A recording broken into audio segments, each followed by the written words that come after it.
Hey family, welcome back to my video. Today we will see what if Naruto taken the holy angels. Before we start, I would like to extend my sincere thanks to the original author of this story. Your generosity is greatly appreciated. Now enjoy the video. Konoha Village, considered to be the most powerful ninja country in the Fire Country. Not only do some of the most talented ninja in the world reside in the village, but another main part of the village's strength came from the clans that resided within it. The two most common known would be the Hyugas and the Uchihas. However, there was one other clan in the village that possessed a bloodline limit. However, unlike the Hyugas and the Uchihas, this clan's bloodline limit didn't come out from the use of special eyes. This bloodline limit was much more unique. However, the clan's existence came about long before Konoha was ever created. In fact, the clan itself came into existence 400 years before the founding of the village hidden in the leaves. On the day that the Kyuubi attacked, there were only 4 members of the family left, 3 men and 1 woman. The rest of the family had been killed in a mysterious fire that took them while they slept. These 4 had not been with the family at the manor at the time. They had all been out on missions for the village when the disaster occurred. And so, on that fateful day for Konoha, the 3 men of the clan left the woman who was on the verge of giving her childbirth and went out to try and buy some time for the 4th Hokage to make it to the front lines. The 3 men who had gone into battle died heroically buying as much time as they could before the other ninja of the village arrived. And as for the woman, well, the woman died giving birth to the one that would become the sole survivor of her clan. And so she grasped the hand of the man she loved and begged him to give him a name worthy of her clan, whose bloodline limit was a mystery even to the leaders of the village present and past. And so, the 4th Hokage of Konoha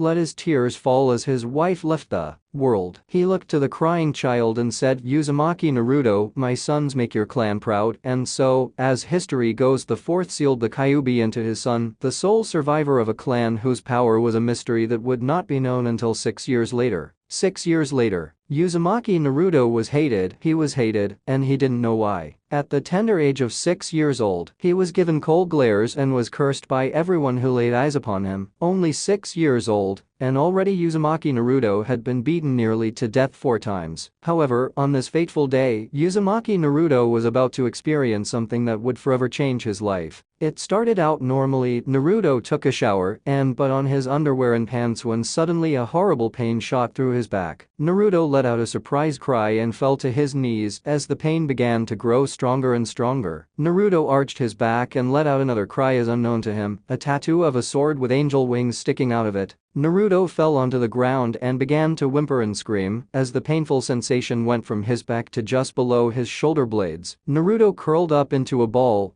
and then let out a blood-curdling scream as 2 giant white wings exploded from his back, sending pure white feathers flying everywhere. Naruto then collapsed onto his stomach and looked up slightly only to see what appeared to be a person clothed in white robes and skin that shined as bright as the sun appear before him. The figure kneeled beside Naruto and said, "You have no reason to fear, Lord Naruto, and the pain you are feeling will soon pass. My name is Gabriel, the Archangel of the Heavens. You will soon fall into slumber, but when you awaken I will come to you and explain what is going on. Don't lose hope, Naruto. You must survive for the sake of everyone you will come to love." And with those words, Naruto's world went black. As this turn of events was being set into motion, and chunin guard who was on patrol of the area heard the blood-curdling scream and rushed towards the source of the noise. When the chunin guard peeked through the window, her eyes went wide at the sight she saw. For he saw the Kyuubi container lying on the ground with large white wings sticking out of his back. And pure white feathers were flying everywhere. She watched in a mixture of wonder and confusion as the boy seemed to look up at something before passing out. The chunin guard watched as the boy's wings disappeared, and she quietly entered the house. She cautiously crept up to the boy and saw that he truly was asleep. Knowing that this needed to be reported to the Hokage immediately, the chunin guard picked the boy up in her arms gently and rushed towards the Hokage manor. At the Hokage manor, the chunin guard was rushed right into the 3rd's office upon the sight of the boy in her arms. When the 3rd laid eyes upon the boy in her arms, he was on his feet in an instant and rushed to her side, asking if he had been attacked again. The chunin then began to explain the situation and what she saw to the 3rd. The 3rd was quiet for some time before speaking to the chunin.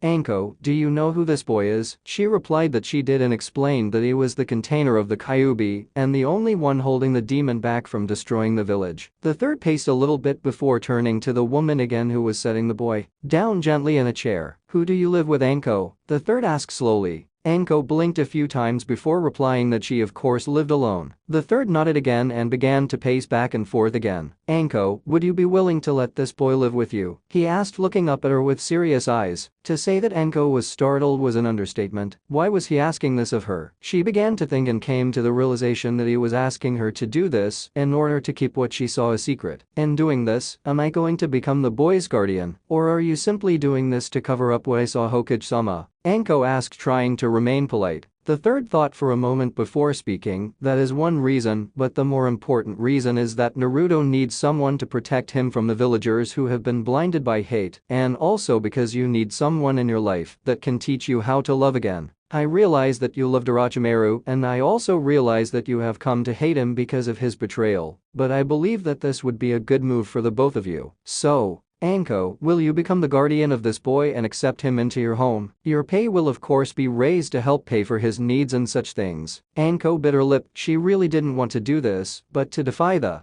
Hokage was a bad move indeed. She mulled over her thoughts and then looked down at the sleeping boy, which she decided was a mistake because she thought that he looked far too cute sleeping like he was, and so she hesitantly agreed and signed the papers to become the official guardian of Uzumaki Naruto under the authority of an older sister. And so it began. Anko decided to go to the waiting area as the third waited for Naruto to wake up, which didn't take too long. When the boy woke up, he looked to his right and saw the Hokage looking at him. The Hokage then explained why the boy had been brought here and asked him to explain the past few hours as best as he could. And so, Naruto explained about the pain he felt and how he saw Gabriel, and then he explained that Gabriel told him that he would see him again soon. The third was nervous that this was a trick and also side effects of the demon and asked Naruto to take off his torn and bloody shirt. Naruto turned his back and lifted up the shirt, which immediately caught the attention of the Hokage. The Hokage grabbed the boy by the shoulders gently and asked the boy not to move. He then began to examine the tattoo of the sword with angel's wings. He then noticed that cuts from where the wings had supposedly come out were being healed by the Kyuubi. The third then quietly asked Naruto to put his shirt back on and then turn around and face him. Naruto complied and looked up into the third's eyes. The third coughed gently before speaking. "Naruto, how would you feel about being taken in by someone who can protect you and keep you safe? And maybe even more importantly, show you what the love of family is?" Naruto's eyes filled with tears, and he leapt at the third, crying out the word yes over and over again. Anko took this as her cue to step into the room. She closed the door a little loudly to get Naruto's attention, and he turned to her. As soon as he set eyes upon her, his eyes went as white as dinner plates, and he asked her if she was going to be his big sister. She could feel a tugging in her heart, and she gave a small smile, telling him yes. He left the arms of the Hokage and leapt into Anko, hugging her deeply and crying into her vest. The third smiled softly as he watched Anko's eyes soften, and she wrapped her arms around him gently, whispering comforting things in his ears. The third knew it was going to be interesting, but he knew in the end that this would be the best for both of them. He then instructed them to go gather all of Naruto's things and to get moved into her home. They nodded and left. The third waited until they were gone before thinking about the tattoo on the boy's back. Indeed, he had a lot of research to do, because for some reason it all seemed far too familiar. And then there was that name Gabriel. Why did that seem so familiar to him? He knew it that today was going to be a long day indeed. Chapter 2. In the Arms of Angels by Kyuubi X. Chapter 2. A house becomes a home. "This is your home?" Anko asked in a disgusted voice, looking at the trash that was everywhere. Naruto looked down at the ground ashamed and said, "Yes, big sister, I used to clean it up, but the villages would just trash it again, so I stopped trying." Naruto looked up to see Anko shaking with rage. Thinking that Anko was angry at him, Naruto backed away, and when Anko looked at him, he raised his hands in a pathetic attempt at defense, waiting to get hit. Anko blinked before realization hit her, and she knew that the boy thought she was angry at him and not the villagers. She stepped up to him and got on one knee, her heart tugging again when she saw him shaking and heard him whimpering in fear. She pulled him into a hug and whispered, "I'm never going to hurt you, and I'm never going to let them hurt you ever again." Anko blinked away her tears, knowing she had to be strong, and she also resolved to never shed tears again after Orochimaru's betrayal. So she just silently rubbed the boy's back as he shed more tears into her vest. Eventually she stopped and decided that Naruto shouldn't live with what he had, so she declared that they were going to the marketplace to buy him new things. Anko told him to grab only the things he absolutely needed. that they couldn't buy and to meet her outside. Naruto rubbed his eyes and nodded as he walked into his room. He picked up an old bag and began to put some things the Hokage gave him when he heard a voice that made him jump. "Naruto, do you remember who I am?" Naruto spun on his heel and once again saw the glowing person known as Gabriel. You're Gabriel?" Naruto asked in a timid voice. The glowing person smiled and said, "That's right, Naruto, very good. Now listen to me. The reason that you can see me is because it's part of something you have that is very special and that is called a bloodline limit. I will explain it more to you later.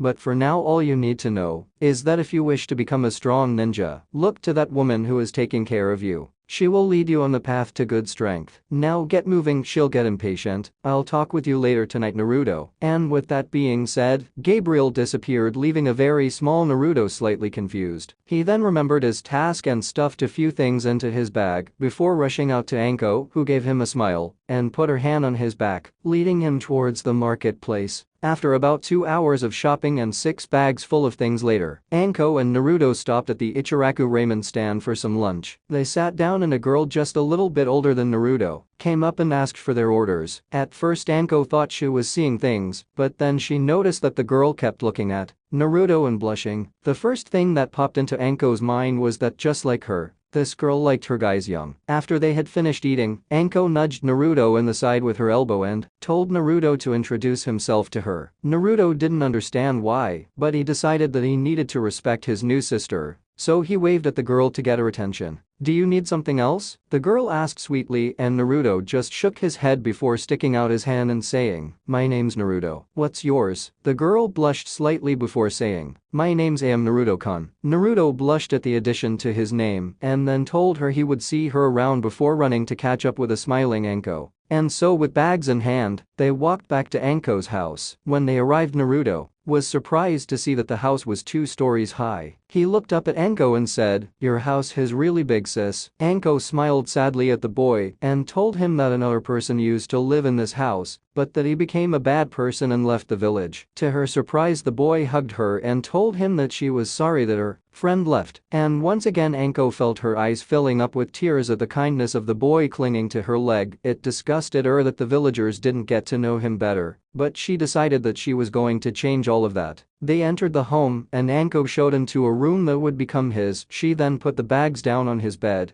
and showed him around her house. When they arrived in the dojo that was in the back, Naruto looked at Anko with fierce determination in his eyes that almost startled the woman. "What's wrong, Naruto-kun?" she asked, and Naruto simply replied that he wanted her to train him to become a strong ninja. She smirked, feeling her fiery spirit rising up, and told him to go put his stuff away. And then she would show him some basic things. His eyes lighted up and he then bowed to her before running towards his new room. Anko chuckled to herself, thinking about how much that boy reminded her of herself when she was his age. About 10 minutes later, Naruto came down in some of his new clothes, which included a new pair of sandals, a pair of baggy black shorts, and a fishnet undershirt. Anko grinned because she forgot to explain that the fishnet shirts were undershirts, but she decided that she could explain it to him later. For now, the clothes he was wearing would be perfect for their training. Anko ordered Naruto to sit down and she began to circle him and she said, "Pay attention, Naruto-kun. What I am about to tell you is the basics for all ninja training. The first thing you need to understand is chakra. It is the physical and spiritual energy that you will use for jutsus and the such. However, everyone only has a certain amount of chakra, and if you run out you die. Do you understand so far?" Naruto thought for a few moments before decided he understood and nodded his head. Anko smiled and continued her speech. "In order to use your chakra to its full potential, you will have to learn how to only use the amount of chakra needed for everything you do, and not a bit more. But before we start on that,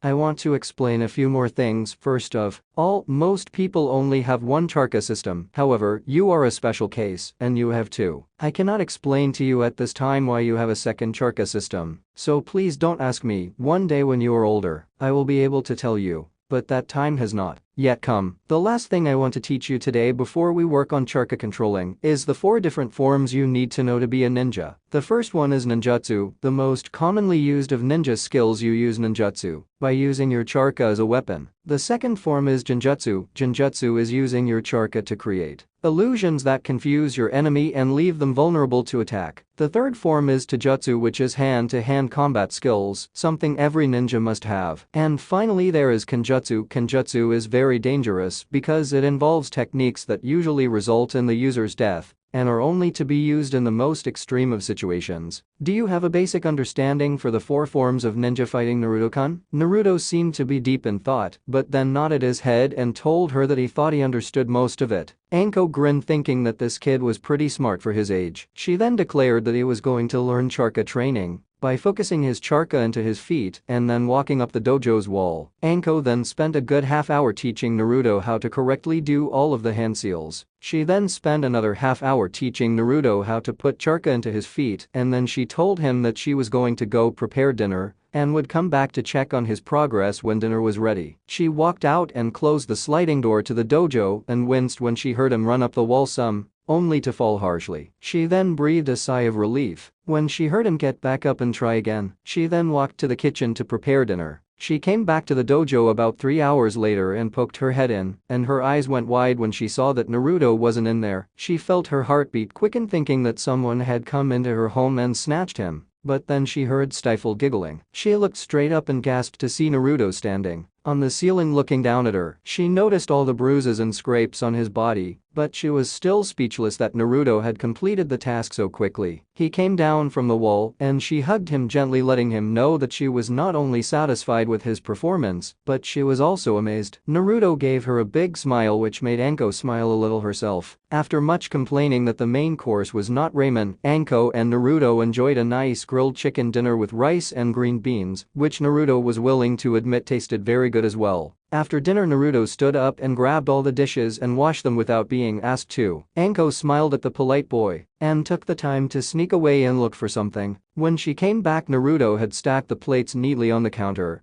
because he didn't know where to put them. Anko smiled and told him that she would take care of it later, but for now she had a new exercise that she wanted him to do. When they walked into the dojo, Naruto saw some metal plates lying on the ground. The last exercise you did is the same one you will be doing now. However, this time, the task will be much harder with the addition of these training weights. Anko explained, and Naruto put on the weights and complained about the heaviness of them. Anko grinned at him and told him she would teach him a jutsu if he completed the task before she called him to bed in 3 hours. She knew that the task would be impossible, but she also knew that if he strived as hard as he could, he would become much stronger and have better Charka control than some modern-day genins had. This time, when she heard him try and climb only to fall, she smiled to herself and went to go put the dishes away and send a letter to the Hokage by her messenger bird. When the time had come for bed, Anko walked back into the room and gasped again when she didn't see Naruto. She looked straight up and saw his grinning face. She watched as his eyes went wide and she gasped as he lost his footing and began to fall. She rushed forward and caught him before he could hit the ground. He had tears in his eyes and told her that he had failed her because he couldn't hold it very well. She simply hugged the boy and told him that he had just done a task that should have been impossible, and she demanded to know how he did it so quickly. He told her it was because he wanted to learn a new jutsu. She smiled at his competitive attitude and told him that for his hard work, she would teach him how to do the basic Bunshin no Jutsu. And so for the next hour, Anko taught Naruto how to mold Charka into a clone. By the time he had it perfected, he collapsed from Charka exhaustion, and Anko picked the small boy up and took him to his room and placed him in his bed after taking off his sandals. She smiled at him and whispered, "Good night, my dear brother," before turning out the light and walking out of the room. While Naruto slept, Gabriel came to him and entered into his subconscious. Naruto saw Gabriel and ran up to him. "Hello, Gabriel-san," Naruto said politely as he bowed. "Good evening, Naruto-kun. Tonight I am going to explain the things I told you about earlier. One thing that Anko-chan didn't tell you is that some very special people have a bloodline limit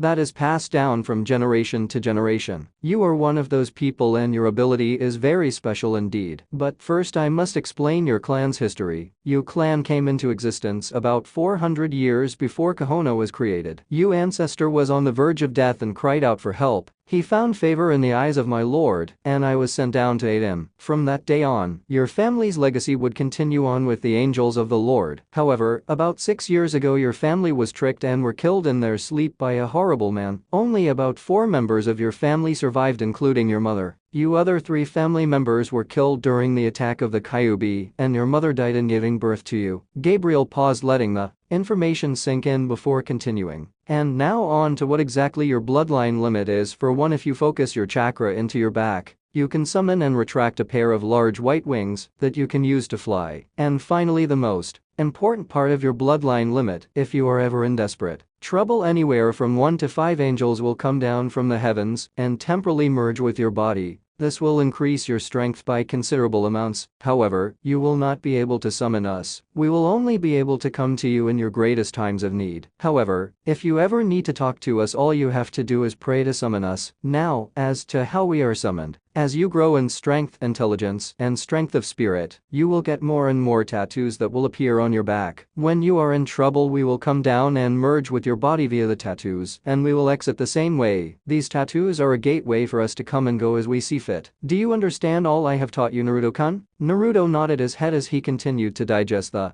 information. Tomorrow, when you have some free time, I will come back and see how your training with Anko-chan is going. And just to let you know, you are going to receive your second tattoo tonight while you sleep, but don't expect it to be easy to get every tattoo. The more you get, the harder they become to obtain. Have a good night, Naruto-kun, see you tomorrow. And when it was all said and done, Naruto had a spiral tattoo on his back. When Naruto woke up, Anko had a breakfast of eggs and toast with some bacon on the table. After they had finished eating, Anko told Naruto that she had to go do some patrol work and that she would be back. In the meantime, she told Naruto to perfect his weight exercise and to continue to wear the weights while he did 10 push-ups and 10 sit-ups and then ran around the dojo 10 times. She also told him that every time the exercise became too easy that he needed to 10 more of each exercise, along with anything else that she gave him to do. And so, this kind of training went on for 5 years. Along with the training physically, Anko would send Naruto to the library on treasure hunts to find information to study, which would always eventually lead into a jutsu scroll. And so when it was all said and done, Anko realized that there was something that Naruto desperately needed to work on, and that was people skills. And so, with the permission of the Hokage, Naruto was enrolled into the Ninja Academy. Anko told Naruto to behave himself and make lots of friends. She then gave him a kiss on the forehead and watched him run into the academy. She turned and saw the mothers of the students glaring at her. She smirked and returned a glare back, fueling it with killer intent that told them not to mess with her brother. And so she went to the Hokage's office, for she had been summoned for an important meeting.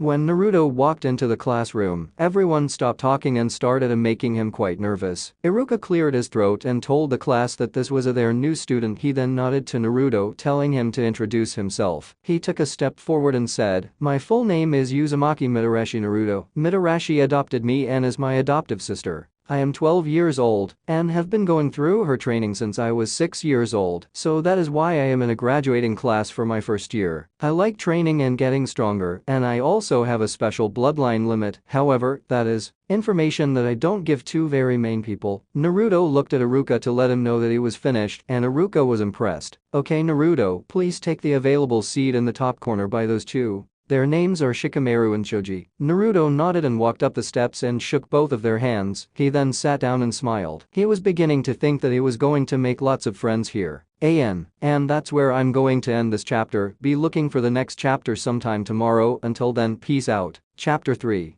In the Arms of Angels by Kyubi X. Chapter 3. Making Friends and Playing with Fire. Naruto walked along the grounds of the academy, watching everyone as they ate lunch. He soon spotted Shikamaru and Choji sitting at a table with 3 other guys. He walked over and asked if he could sit with them. Shikamaru told him it was okay, and so he sat down. "So, I already know about Shikamaru and Choji, but I was hoping to learn a little bit more about my classmates," Naruto said, watching the other boys curiously. "Well, I'll start since no one else seems eager. My name is Enizuka Kiba and my best friend is my dog Akamaru. My clan specializes in using dogs with their ninjutsu," Kiba said as the next boy went straight into his short speech. "My name is Aburam Shino. My clan specializes in using bugs with their ninjutsu, and it's nice to meet you." When Shino was done, the third boy spoke up. "My name is Uchiha Sasuke. I am the sole survivor of my clan, and as you hold the power of a bloodline limit which I hope to have activated soon. My goal is to become powerful enough to kill a certain man." Naruto scowled at the boy's attitude, seeing as how he was in the same boat, but wasn't power hungry to kill a man. Naruto then stated that it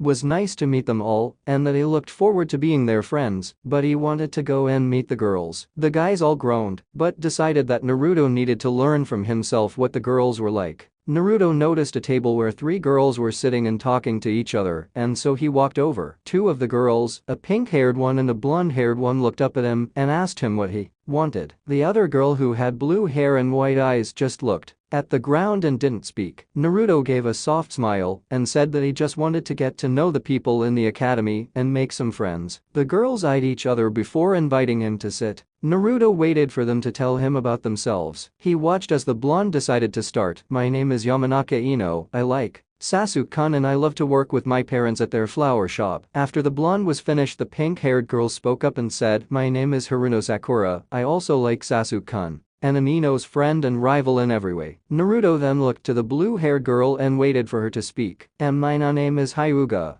Hi Hinata, my family has a BL bloodline limit like you." Yours. Naruto then smiled and shook their hands and told them that it was nice to meet them and that he looked forward to being their friends as well. The girls watched him walk away and decided that he was a very nice person and that they would look forward to being his friend as well. Before Naruto could go and meet more people, the bell rang and it was time to head back to class. Naruto finished the sandwich Enko had made him and walked back into the building. When they all sat down, Iruka announced that today was a sparring day and that the fighting would begin once they all got to the training grounds. So one by one, everyone stepped outside and the first match was called for. Uchiha Sasuke vs Uzumaki Midoriya Naruto. Silently, both kids walked out to the ring and got into their fighting stances. Naruto nodded to Sasuke and said, "Don't hold back, because I'm not going to. And I hope that there will be no hard feelings amongst us no matter who wins." To which Sasuke smirked and agreed, feeling fully confident that Naruto wouldn't be able to touch him. As Iruka waved his hand and yelled out to begin, Naruto lowered both his hands and let them dangle by his sides. Sasuke growled and rushed forward and reached out to punch the boy. When Sasuke's fist connected with Naruto's, something strange happened. Sasuke let out a surprised cry of pain as a cut appeared on his left arm. Sasuke tried again to hit the boy, but it only resulted in more cuts. Sasuke finally jumped back, panting and cursing under his breath, unable to discover what was going on.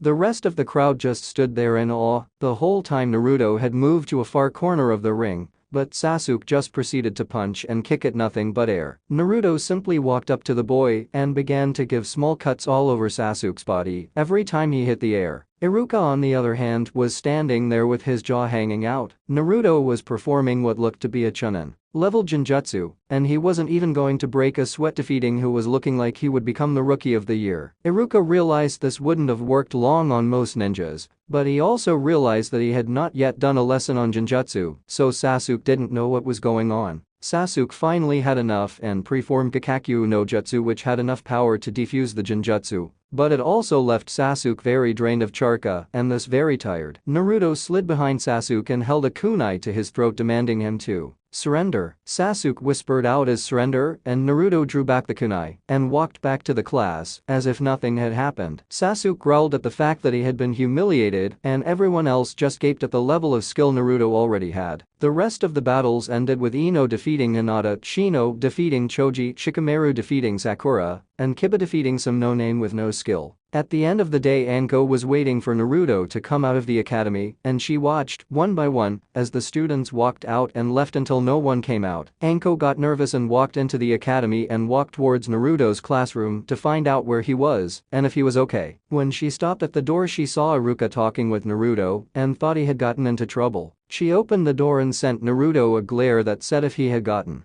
into trouble she was going to kill him. Iruka realized the situation and simply explained that Naruto had defeated Sasuke without any effort at all and was amazed at Naruto's skill. Anko stuck out her tongue a little bit and said that she had worked Naruto very hard to get where he was at today. The conversation ended with Iruka telling Anko that she should be proud of Naruto and Anko walking out to head towards home. "How was your meeting with the Hokage and your day today, sis?" Naruto asked, looking up at the older woman. She smiled at him and told him that she was going to be receiving training from a very special man for the next week or so to prepare her to take the exam to become a jounin. Naruto hugged his sis and exclaimed that she was the coolest and that she could do it no sweat. Anko laughed, a carefree laugh she could only let out when around Naruto. She rubbed his head and she declared that the special person was going to be joining them for dinner tonight. Naruto smiled at Anko and, when they arrived at the house, he went to the dojo to do his training. Anko smiled at him and went off to the kitchen to prepare a nice dinner. When Naruto opened up the dojo door, He jumped at the sight of Gabriel leaning against the wall. "Hello, Naruto-kun. Please close the door behind you." Naruto complied and then walked up to Gabriel, looking at him with curious eyes because he hadn't known that Gabriel was going to show up today. "Tell me, Naruto-kun, how many tattoos do you know have?" Gabriel asked, smiling at the boy. Naruto thought for a moment before answering, 9 tattoos, Gabriel-sensei." Gabriel stopped leaning against the wall and looked straight into Naruto's eyes. "I have brought 2 things for you today, Naruto-kun, and you must take care of these things, for they have been in your family for many years and were always worn by the leader of the clan." Gabriel snapped his fingers and a large golden box appeared at their feet. Gabriel opened up the box and commanded Naruto to turn around. Naruto complied and waited patiently as he heard Gabriel pull something out of the box. Naruto's muscles tensed as he felt Gabriel come up behind him. Gabriel instructed Naruto to take off the weights he was wearing. Naruto did so quietly and almost jumped when Gabriel took his arm and slid it through cloth. Gabriel did the same to his other arm and draped the mysterious cloth over Naruto's shoulders. Naruto could tell that it was a kimono by the length that hit his ankles, but he dared not look until Gabriel told him it was okay. Gabriel then stepped around to face Naruto and silently tied the kimono across Naruto's waist. He then stepped back behind Naruto and picked up the last object and told Naruto to turn and to go down on one knee. Naruto did as he was told and looked up to see Gabriel holding what appeared to be a golden handle to a sword with no blade. "Uzumaki Naruto, the kimono you are now wearing was made by the angels in heaven for your clan. It never gets dirty. It cannot be destroyed. It is made out of a material softer than any on this planet, and that it had the unique ability to become any weight the user wished it to become just by thinking about it. This sword I gave to the first leader of your clan and proceeded to hand it down to every leader since, and today I hand it to you, Uzumaki Naruto. You are the last of your kind. I pray that you use this weapon to protect those you love, and that one day I would have the honor to pass down this kimono and sword down to your children when you leave this world." Gabriel then proceeded to offer Naruto the sword with no blade. Naruto gently reached out and grasped the handle of the sword and found it to be surprisingly light. "Gabriel-sensei, forgive me for asking, but what use is a sword with no blade?" Naruto asked, looking confusedly into Gabriel's eyes. Gabriel told him to rise to his feet and Naruto did so. "Naruto-kun, I want you to think about fire. I want you to think as hard as you can about fire. Imagine fire burning deep inside of you." Naruto scowled, but did as he was told and almost dropped the handle as a blade of fire erupted from it. Naruto lifted the sword up in awe and watched the fire burn. "This is my blade of fire, Naruto. Use it to protect those you love. Your kimono is pure white with golden feathers on it. There is only one more step for you, Naruto-kun. When you receive your 10th and final tattoo, your wings will turn gold and will be stronger than steel. Now go, Naruto, and remember, I along with all my friends are only a prayer away, and also, to deactivate the fire, just think about extinguishing it in your mind." With that, Naruto practiced activating and deactivating his sword before running out to show Anko. When he got into the kitchen, Anko turned and looked at him with wide eyes. Naruto explained all that had happened between himself and Gabriel today. He had told her about Gabriel a long time ago, and that he was now officially a warrior ninja for his clan. Anko hugged Naruto and saw the sword in his hands and blinked. Naruto looked down at the sword and grinned at Anko before saying, "Watch this, sis." Naruto thought about fire and heard Anko let out a small gasp as the blade of fire burst into life. As Anko finished preparing dinner, Naruto explained all the things that made the kimono special. Anko listened happily as her little brother explained all about it and was slightly startled when she heard a knock at the door. She looked up at the clock and her eyes widened when she thought, "Oh my god, he's early,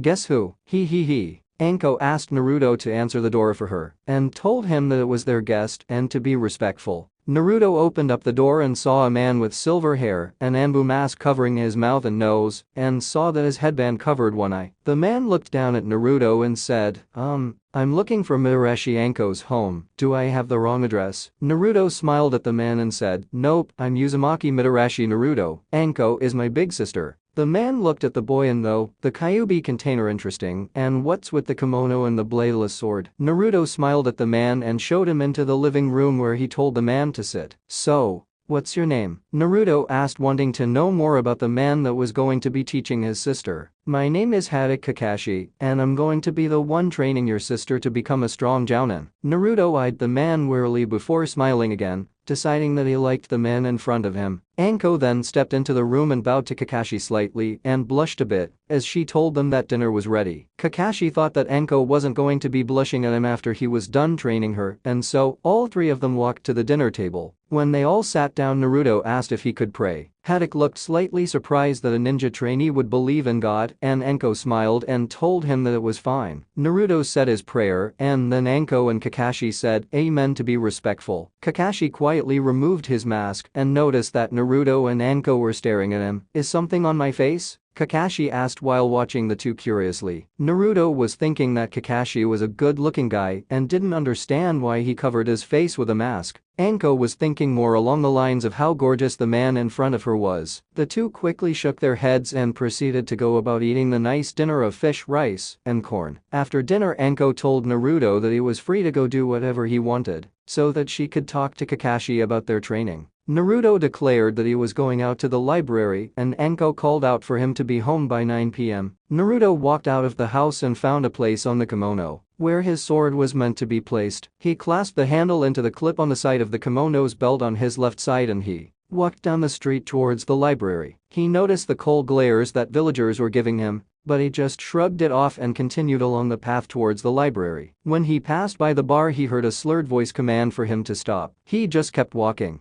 but was stopped when the source of the voice appeared in front of him. "Hey, you little demon, I was talking to you. You should show respect to your elders." Naruto held down a growl and told that man that he was drunk and that he should go sleep it off so that he would feel better. Naruto meant no ill feeling towards the man from the comment, but the drunken man took it as an insult and drove his fist forward to punch the boy. Naruto caught the man's fist in his hand and held it tightly. The man continued to struggle and brought his other hand into a fist and tried to punch Naruto in the kidney. Naruto reached out with his other hand and caught the punch, grasping the man's other fist as well. "Please sir, I don't want to fight you. I'm just trying to go to the library." Naruto cried out in despair, hoping that someone would come and take the man away, but he just saw that the villagers were just going to stand there and watch him. Naruto knew that he could hurt the man because it would be wrong. Naruto let the man's hands go and let the man beat him up. By the time it was over, Naruto got to his feet a bloody mess and watched the man walk away satisfied. The others murmured how the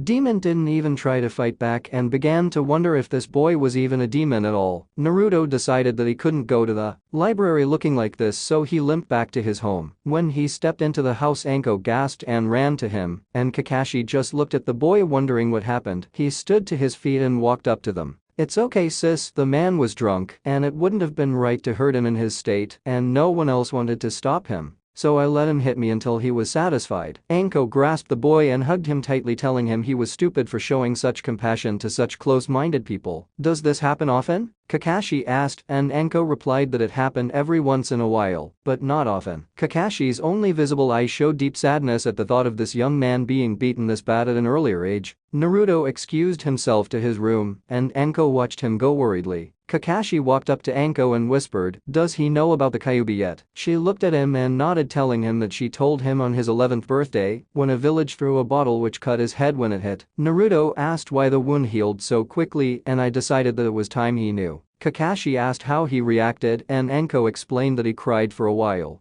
but realized that he held the burden in order to protect the village, and he did so with honor. Kakashi then told Anko to go and check on him and that training would begin tomorrow at 7 o'clock sharp and that she shouldn't be late. Kakashi then excused himself and Anko locked the door behind him before heading to Naruto's room. When she opened the door, she gasped as she watched golden feathers floating everywhere in the room. She looked to Naruto and saw that his wings had turned a shining gold instead of being white. She looked at his back and saw a 10th tattoo on his back, and she knew that the process was complete. She walked through the feathers to Naruto and hugged him gently. Naruto hugged her back and told her that his compassion for that man activated the last tattoo. She nodded quietly and they just sat there hugging each other until they both fell asleep. Anko woke up and looked at the clock. Seeing that it was 6:30 a.m., she kissed Naruto's forehead before placing him gently in his bed and setting his alarm for 8 a.m. so he could get up like he normally did. She then went to her room to take a quick shower and got dressed. She left the home and arrived at the training site with 2 minutes to spare. Needless to say, she ended up waiting for 2 hours before he finally arrived. About 4 months later, Anko had been promoted by unanimous decision to become a Jounin of the Leaf. On this very day, Anko was to begin her duties as a Jounin, and Naruto was going to take the genin test. Anko walked Naruto to school and gave him a kiss on his forehead before wishing him luck and disappearing in a whirlwind of leaves. Naruto entered the classroom full of confidence and sat down with his friends. One by one the students were called into the back room and one by one they left. Finally, at the end of the list, Naruto was called in. He smiled at Iruka before bowing. Iruka nodded his head and told Naruto that his task was to create 3 shadow clones. Naruto performed the technique and was given his headband. He tied it to his forehead and stepped back out into the main classroom. All of his friends except for Sasuke and Shino cheered for Naruto when he emerged as the last student to become a ninja of the Leaf.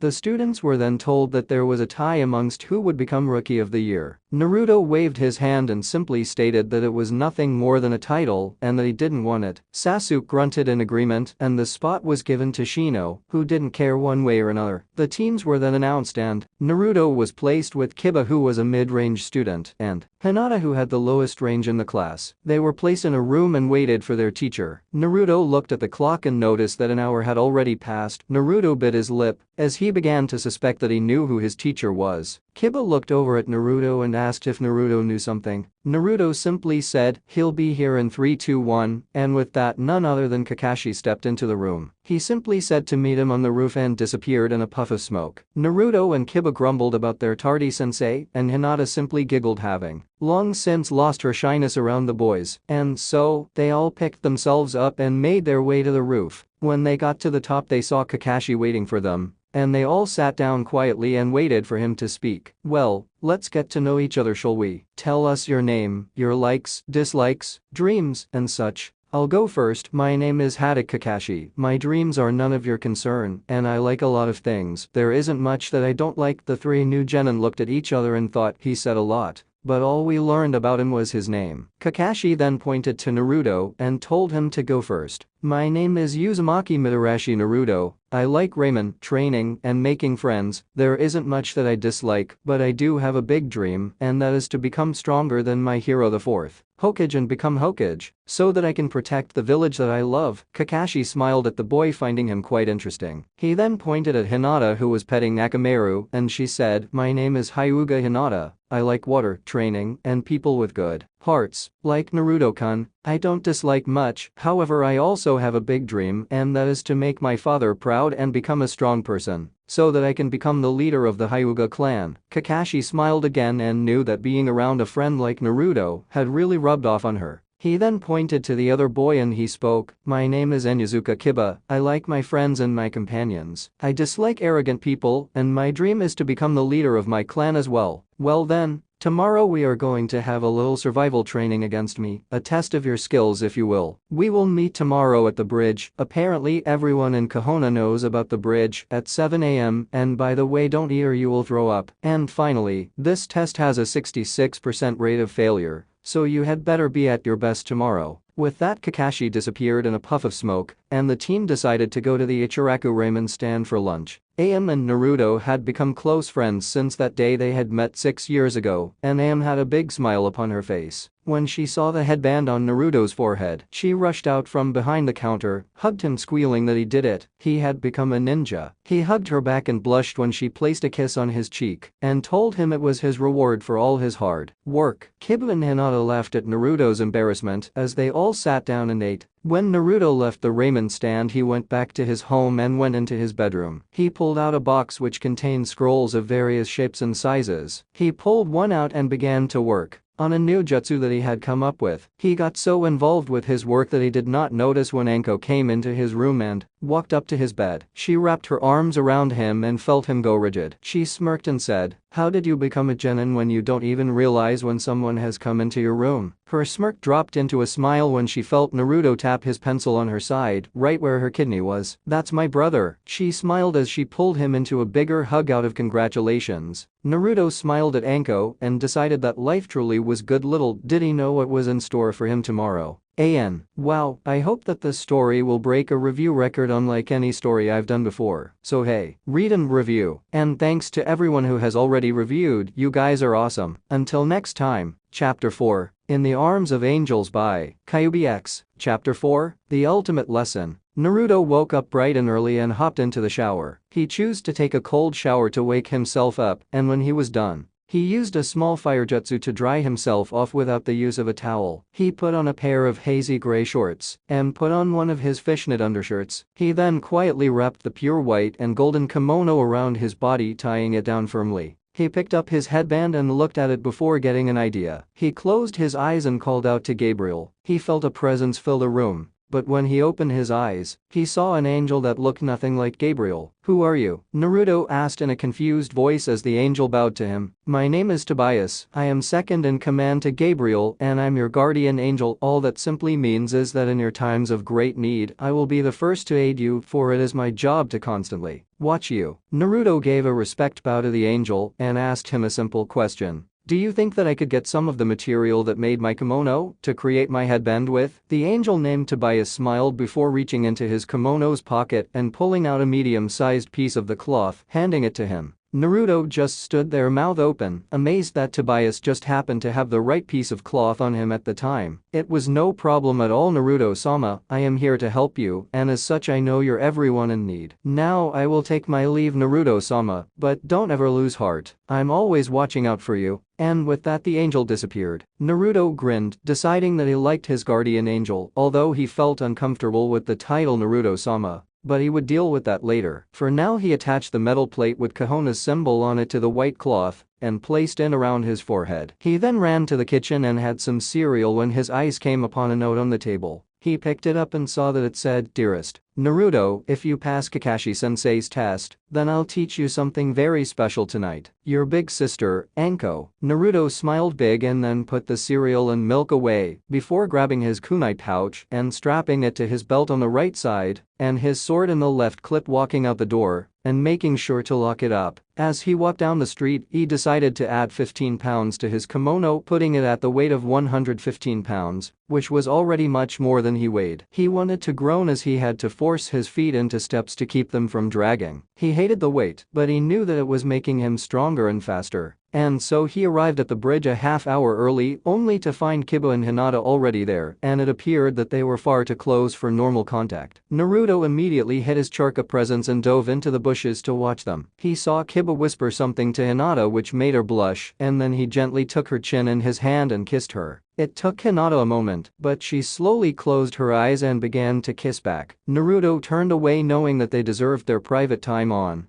So he sat there and pulled the scroll he had been working on out of his pocket along with his pencil and began to work some more. Naruto soon decided that he had waited long enough, and so he crawled out of the bushes and brushed himself up before walking up on the bridge. He smiled at Kiba and Hinata, who were holding onto each other, and Kiba just smiled back. Naruto had known since they had met that Kiba had a crush on Hinata, and he was glad that both of his friends were in love with each other. And so he sat down next to them, not needing to say a word. And so, Hinata and Kiba fell asleep in each other's arms, and Naruto continued to work on his scroll until Kakashi showed up an hour later. Kakashi gave a yo, and Naruto nudged Kiba, who gently woke up Hinata. "Your late sensei, tardiness is not a good virtue," Naruto said simply as he struggled to get back up on his feet. Kakashi noticed this, but chose to keep it to himself. He also chose to let Naruto's comment slide by giving the excuse that he got lost on the road of life. Naruto and Kiba simply rolled their eyes, and Hinata giggled. As Kiba and Hinata stood to their feet, their stomachs growled, showing that they were already hungry. When Kakashi looked at Naruto, he could see in his eyes that Naruto defied his orders and ate breakfast. Without a word, Kakashi rushed the genin and gave him a powerful punch to the stomach which put Naruto on his knees. throwing his breakfast up on the bridge's surface. Not listening to your superior's orders is not a good virtue, Naruto. You must learn respect for me. If we are to work on the same team, and that means following my orders even if you don't understand them, Kakashi said simply, waiting for the blonde to get back onto his feet, which he did shakily. Now then, with that aside, today's mission is quite a simple one. All three of you have until noon to each land one solid hit on me, and blocked hits don't count. It has to be full contact, and I would suggest that you aim to kill if you even want to come close. It is now 9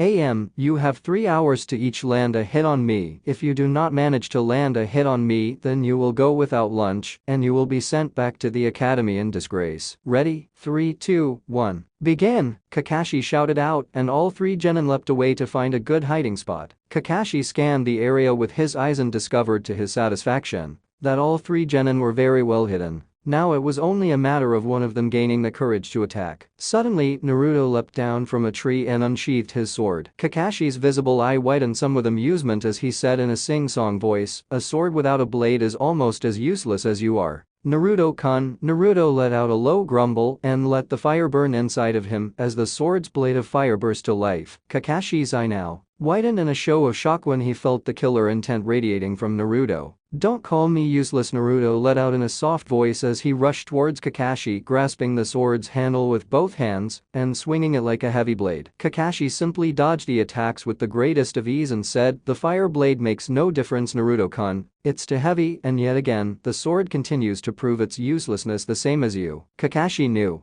It seemed cruel to say these words to the boy, but he was trying to make the boy angry enough to show him his secret bloodline limit, which he knew nothing about. Naruto let out another angry roar as he sliced at Kakashi's head. Kakashi simply ducked to avoid the hit, but his eyes widened in shock as Naruto turned the blade with one hand and brought it sweeping back, cutting through him completely. Naruto was shocked that he had hit his teacher so easily, but was even more surprised when his sensei disappeared in a puff of smoke. He began to look around frantically in every direction, trying to find his sensei when a thought hit him. Below was the only thing he could get out before a hand burst from the ground and dragged him down to his neck in the soil. It was a nice trick, Naruto, trying to make the blade seem heavier than it was to catch me off guard, but your sword handling skills are poor and in serious need of work. However, I am impressed that you managed to destroy my clone. However, you had better figure out how to get out of the ground if you want another chance to hit me." With that being said, Kakashi pulled out an orange book and walked away, leaving a muttering Naruto to his own devices. When Hinata was sure that Kakashi was gone, she rushed out to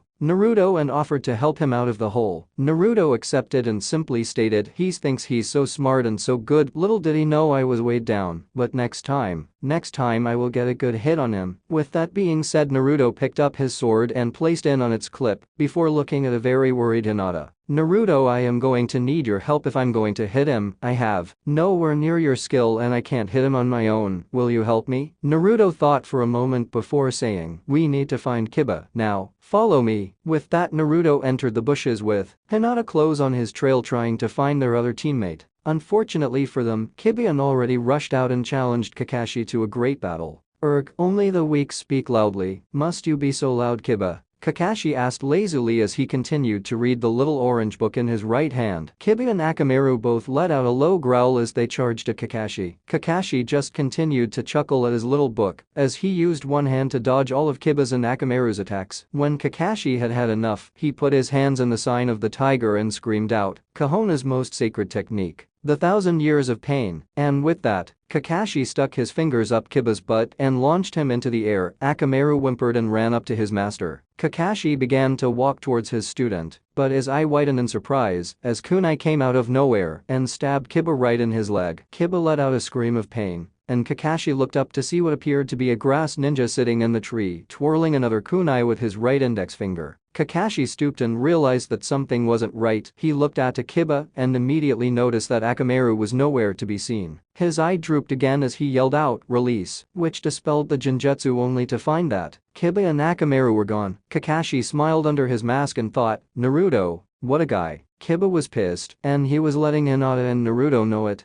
Hinata chose to defuse the situation by giving Kiba a small kiss on the lips, which immediately calmed him down. "Alright, listen up, Hinata brought this to my attention alone. None of us have the skill to hit him. However, if they all work together, they could get him by surprise." Naruto then brought out a scroll he had copied from the library and showed them how to burrow underground using their charka. He explained that their plan was for the two of them to keep underground and get right below Kakashi. Then Naruto would take off his weights and keep Kakashi busy by surprising him with a speedy attack. The two were to wait for an opening in Kakashi's defenses, which would be seen by Hinata's eyes, and then they would burst from the ground. They would all then use the element of surprise to each land a hit on him at the same time. Kiba and Hinata agreed and began the jutsu which burrowed them under the ground. Naruto then jumped out from their hiding spot and dispelled the weights on his kimono. "Get ready to lose, Kakashi-sensei." Kakashi was about to respond, but could only widen his eye as Naruto rushed him with a speed that Kakashi was certain that he didn't have before. Naruto began his attack right as Hinata and Kiba got into position. Hinata activated her Byakugan and watched for a lapse in Kakashi's defense. And so as the fight raged on, Kakashi let one hand slide down a little, which left his upper body vulnerable. Hinata yelled out now, and Kakashi looked at the ground shocked as Hinata and Kiba burst from the ground. Hinata aimed for Kakashi's stomach, Kiba aimed for Kakashi's chest, and Naruto aimed for Kakashi's chin. All three fists connect at once and sent the Jounin flying towards a tree. Kakashi did a flip in the air and pumped charka into his feet, which made him stick to the tree.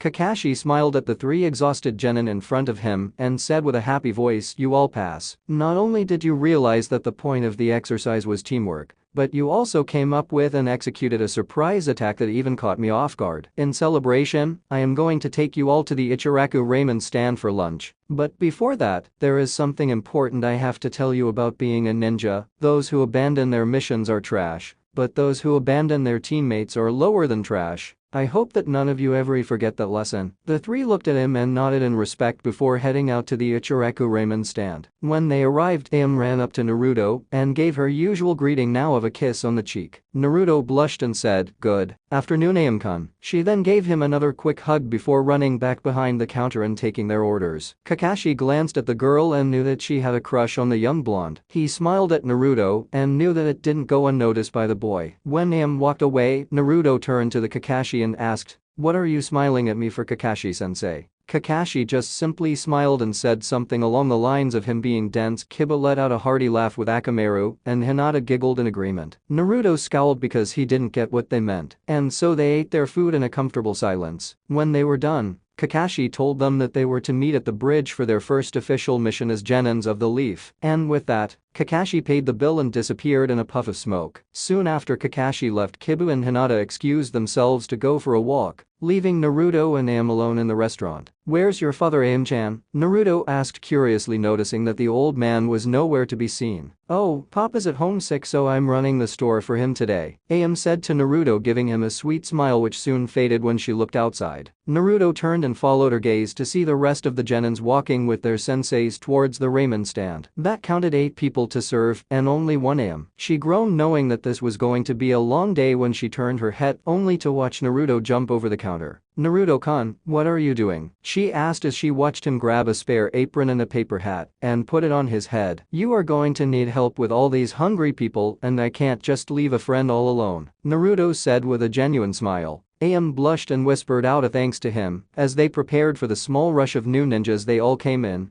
and Am took their orders. She then yelled out, "Naruto-kun, 3 orders of miso, 2 orders of chicken, and 3 orders of pork." Naruto shouted back that he was on it, and Am smiled at them before preparing their drinks. Everyone looked at each other puzzled upon hearing Naruto's voice. In the back, when Naruto was finished, he brought out the ramen and gave out the orders with a smile until Sasuke snorted and asked, "What's wrong, Dobe? Couldn't hack it as a ninja, so you became a ramen chef?" Naruto just simply smiled at Sasuke and said, "Only the weak speak out so loudly, Sasuke. Must you speak so loud?" Sasuke shut his mouth quickly and everyone laughed, even Am, who was giggling. When everyone was done, they paid their tabs and left Am and Naruto alone again. They both worked quickly to pick up the dishes and went into the back to clean them. About halfway through the dish washing, Am slipped on some water and let out a surprised yelp. Naruto rushed forward and caught Am, only to slip on the water himself and land on his back with Am on top of him. "Naruto, looked up into Aem's eyes and suddenly felt a feeling tugging at his heart. He blushed and Aem looked down to see the position they were in. She blushed as well and picked herself up, and Naruto did the same. They quietly went back to washing the dishes until they were done. Aem thanked Naruto for his help and Naruto surprised her by leaning forward and planting a kiss on Aem's cheek before telling her that it was his pleasure, before running off back towards his home. Boy did he have some questions for his sister. The next chapter is going to be hilarious. However, I am not sure when I am going to be able to get it out because this week is the final week of my first freshman semester at college and its final exam week, so I am going to be very busy. But I will most likely have it out by Wednesday or early Thursday. Until then, please read and review. And thank you so far to all who have reviewed. You guys and gals are awesome. Chapter 5. In the Arms of Angels by Kyubi X. Chapter 5. Questions, Answers, Birthdays, and Missions. Okay, I just want to make sure that everyone is on the same boat as I am when I say that this story is slightly AU and has a slightly different timeline. The reason I want to make it perfectly known is because this chapter won't make sense if you're following the manga or anime timeline. But that aside, I hope you enjoy reading this chapter as much as I enjoyed writing it.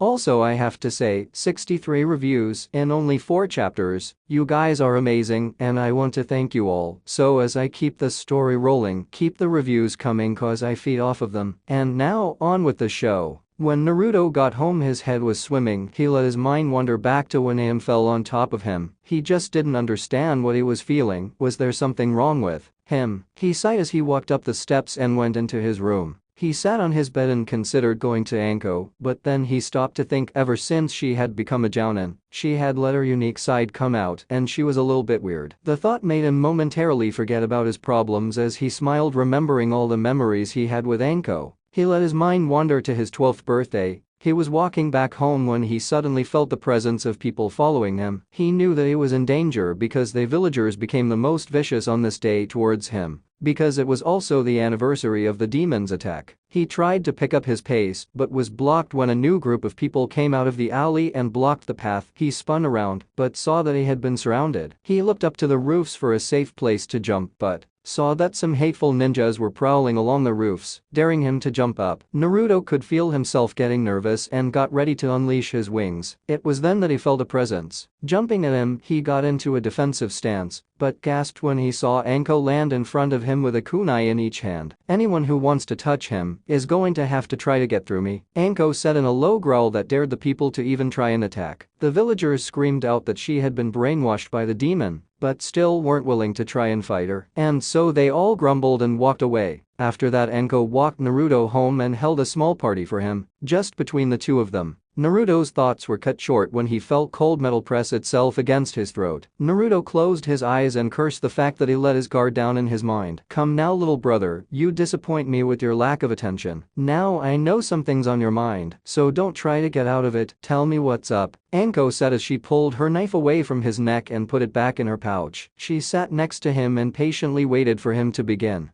Big sis, I have a problem, and I'm not sure exactly what it is or what I am supposed to do about it. You see, there's this girl I see every day, but every time I'm around her and we get close to each other, I feel my heartbeat quicken, and I feel this tugging in my heart. I get nervous and I am starting to think that there is something wrong with me. Naruto finished and looked at his sister with wide eyes, who was trying to hide her giggling with her mouth, which only made her giggle worse. What's so funny, sis? I don't understand. Is there something wrong with me? Naruto let this out a little louder than he had intended to, and it made Anko stop giggling right away. Anko let out a little cough trying to find the right words to say. First of all, there is nothing wrong with you. Every boy your age begins to get these feelings and it's completely normal. I guess before I try to explain the more complicated things I should first tell you what is going on with your body. Anko took a deep breath and cursed Iruka in her mind for not teaching the kids about these things in the academy. Anko took another deep breath and thought that telling this kid about growing up was harder than any mission she had ever done. She once again cursed Iruka in her mind before going on with the talk. Okay, Naruto, your body is beginning to go through a stage called puberty. In this stage in your life, your body will begin to undergo some drastic changes. Perhaps the most important, your body is going to begin to grow. You are going to get taller, and your body is going to conform itself to what it's going to look like until you get old and die. You are also going to begin to grow hair all over your body, especially on your chest and under your arms. Your voice is going to go through an awkward stage that will make your voice swing drastically from going very high-pitched to going to a very low-pitched. When this is over, your voice will be deeper, and it will be the voice that you have for the rest of your life. With this being said, she bit her bottom lip hard, feeling surprisingly uncomfortable with the things she was about to talk about. Okay Naruto, what I am going to tell you next will seem embarrassing, but it is a very important thing for you to know. Anko then leaned into Naruto's ear and began to explain what his manhood was and what it did and what it would do during the stages of puberty. When she pulled back, Naruto had a shocked look on his face, and Anko was feeling very uncomfortable, but knew that the next part would be the hardest, but that it would all go downhill from there. And so, she took another deep breath and chose her words to explain sex to her young brother. First of all, Naruto, you need to know that what I am about to explain to you should only be put into practice when you find someone you want to spend the rest of your life with. What I am about to tell you will explain how babies are brought into the world. It all begins when a man and a woman fall in love and decide that they want to have children. All those things I told you about your manhood come into play with sex. The man inserts his manhood into the woman and will eventually have what is known as an orgasm. During this process, the man will spray out sperm, which will attach itself to the woman's version of sperm, which is eggs. When these two connect together, they form an embryo which will grow into a child in 9 months and will be born into the world. Anko was fighting as hard as she could not to blush as she asked Naruto if he understood everything she had told him. Naruto slowly nodded his head and Anko hugged him gently. Now that the tough stuff is over and done with, I will tell you what you are feeling for this specific girl. I believe that you have a crush on this girl. Crushes are usually the starting stages of the process of love. Now don't get me wrong, not every girl you may have a crush on will form into love. Love is special, and the girl has to have a crush on you back. However, crushes usually go on dates, and that's how they begin to grow closer. Eventually, if you stay with your crush long enough, you will begin to realize that you're in love, and love usually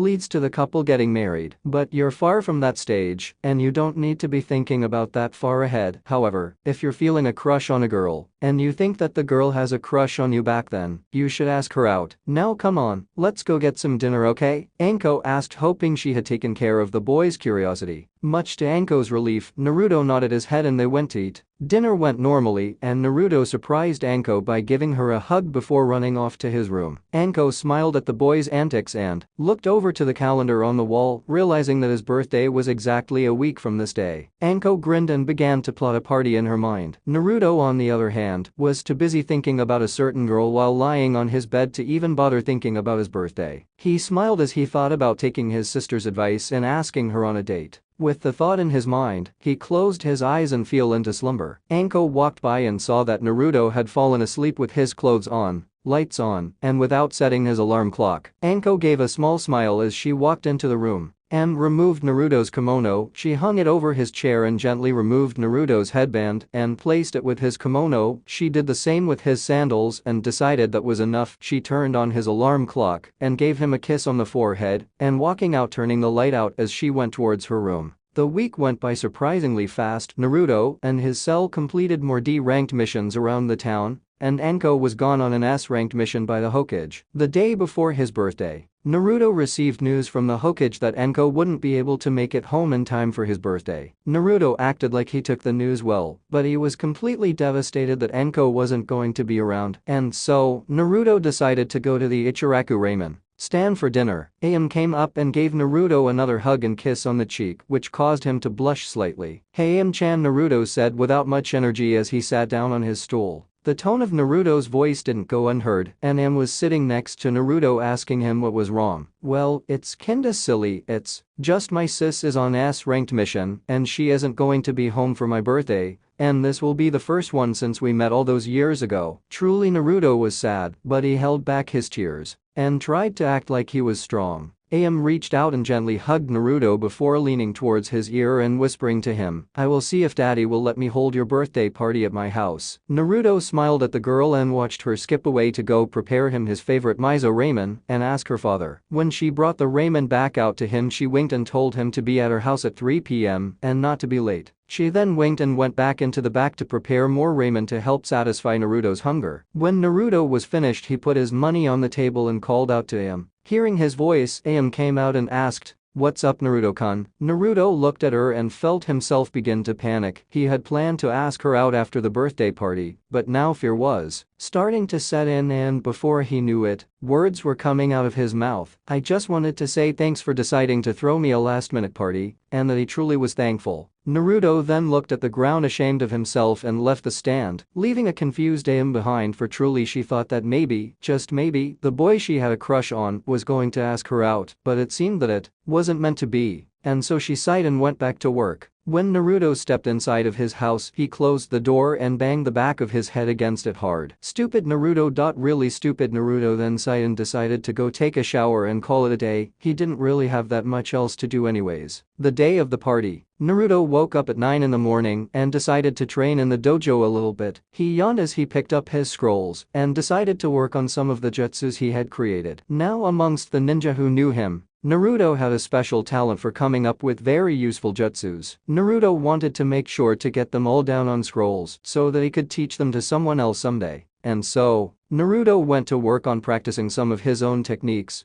Before deciding to end his training at 12 p.m., he went back to his home and took a shower. When he got out of the shower, he was using a towel to dry his hair and walked into his room butt naked, only to find Gabriel, Tobias, and another angel he had never seen before, who just happened to be a female. Naruto quickly placed the towel where it would cover his manhood, and it made all of the angels laugh, which only caused Naruto to blush more. "You humans truly are fickle creatures. We are angels, Naruto-kun. We see your soul, not your body," Gabriel said with a grin on his face. Naruto just simply nodded in understanding, but he sure as heck wasn't going to leave his manhood hanging out in the presence of a woman, even if it was an angel. Naruto quickly got into his clothes and put his kimono on over top of it before looking to the angels and speaking again. "So first of all, to what do I owe this pleasure, Gabriel and Tobias, and second of all, who is your lady friend?" Naruto sat on the edge of his bed and began to put on his sandals until Gabriel reached out a hand and stopped him. "Well, Naruto-kun, first of all I would like to introduce you to Alice. She is Tobias's right-hand lady, as it were. Second, we are all here in celebration of your 13th birthday party, and we come bearing gifts." With that being said, Tobias stepped forward and got to one knee holding out a scroll. "To you, Naruto-sama, I present the summoning scroll for phoenixes. All you have to do is bite down on your thumb and run your blood across the scroll. When this is finished, I will show you how to summon in the dojo, but for now, let's finish up giving out the gifts." With that being said, Tobias placed the scroll next to an awestruck Naruto and stepped back, allowing Alice to step in. "To you, Naruto-sama, I present this flute. Its power is great indeed, for when you play this flute, you shall be able to summon down fire from the heavens to smite your enemies. Be warned though, you can only use this ability once a day, and it shall only activate its power when you infuse it with charka. Other than that, you can play it just like any normal flute. So I suggest that you find someone who can teach you how to play." With that, Alice stepped back and Gabriel stepped forward. "To you, Naruto-kun, I present to you these white boots with a golden outline, lightweight and impenetrable. These boots not only go with your kimono,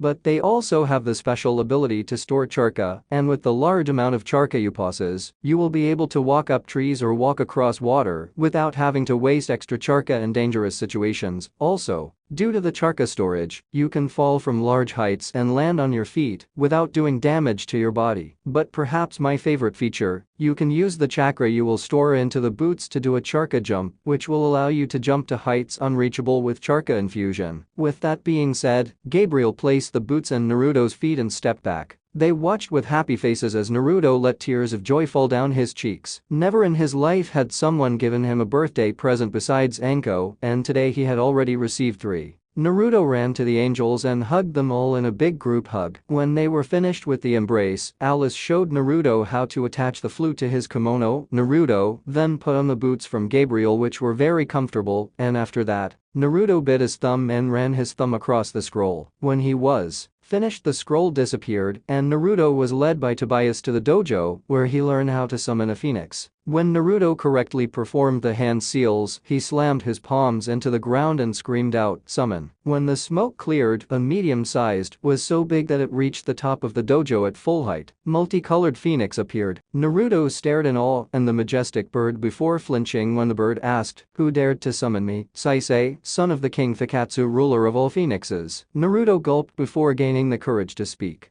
I summoned you here, great Saisei. My name is Uzumaki Naruto, and I am the sole surviving heir to the Uzumaki bloodline. The phoenix looked down upon the boy and found that he liked the boy. Very well, child, you have found favor in my eyes, the phoenixes. Shall always be your ally. And with that the great bird disappeared in a bright flash of light. After it was done, Naruto realized that it was time to head over to Aem's house, and so Gabriel, Tobias, and Alice wished Naruto a happy birthday and ascended back to the heavens. With that, Naruto ran out the door, already pumping chakra into his new boots as he ran. Naruto managed to arrive at Aem's house with just a few minuets to spare, and so he calmly walked up to the front door. Naruto saw a note on the door and saw that it told him to enter the house. Naruto opened the door and stepped inside only to find no one there. Naruto furrowed his brow in confusion before walking into the kitchen and finding another note that told him to make his way out back. Naruto found the door and opened it to a sight that took his breath away. Outside were Aem and her father, along with his sensei, his teammates, the others of the Rookie 9, but most importantly of all was a smiling Anko. Naruto just stood there with wide eyes in shock as he heard them all yell out, "Happy 13th birthday, Naruto." Anko ran up to Naruto and gave him a hug, whispering to him that she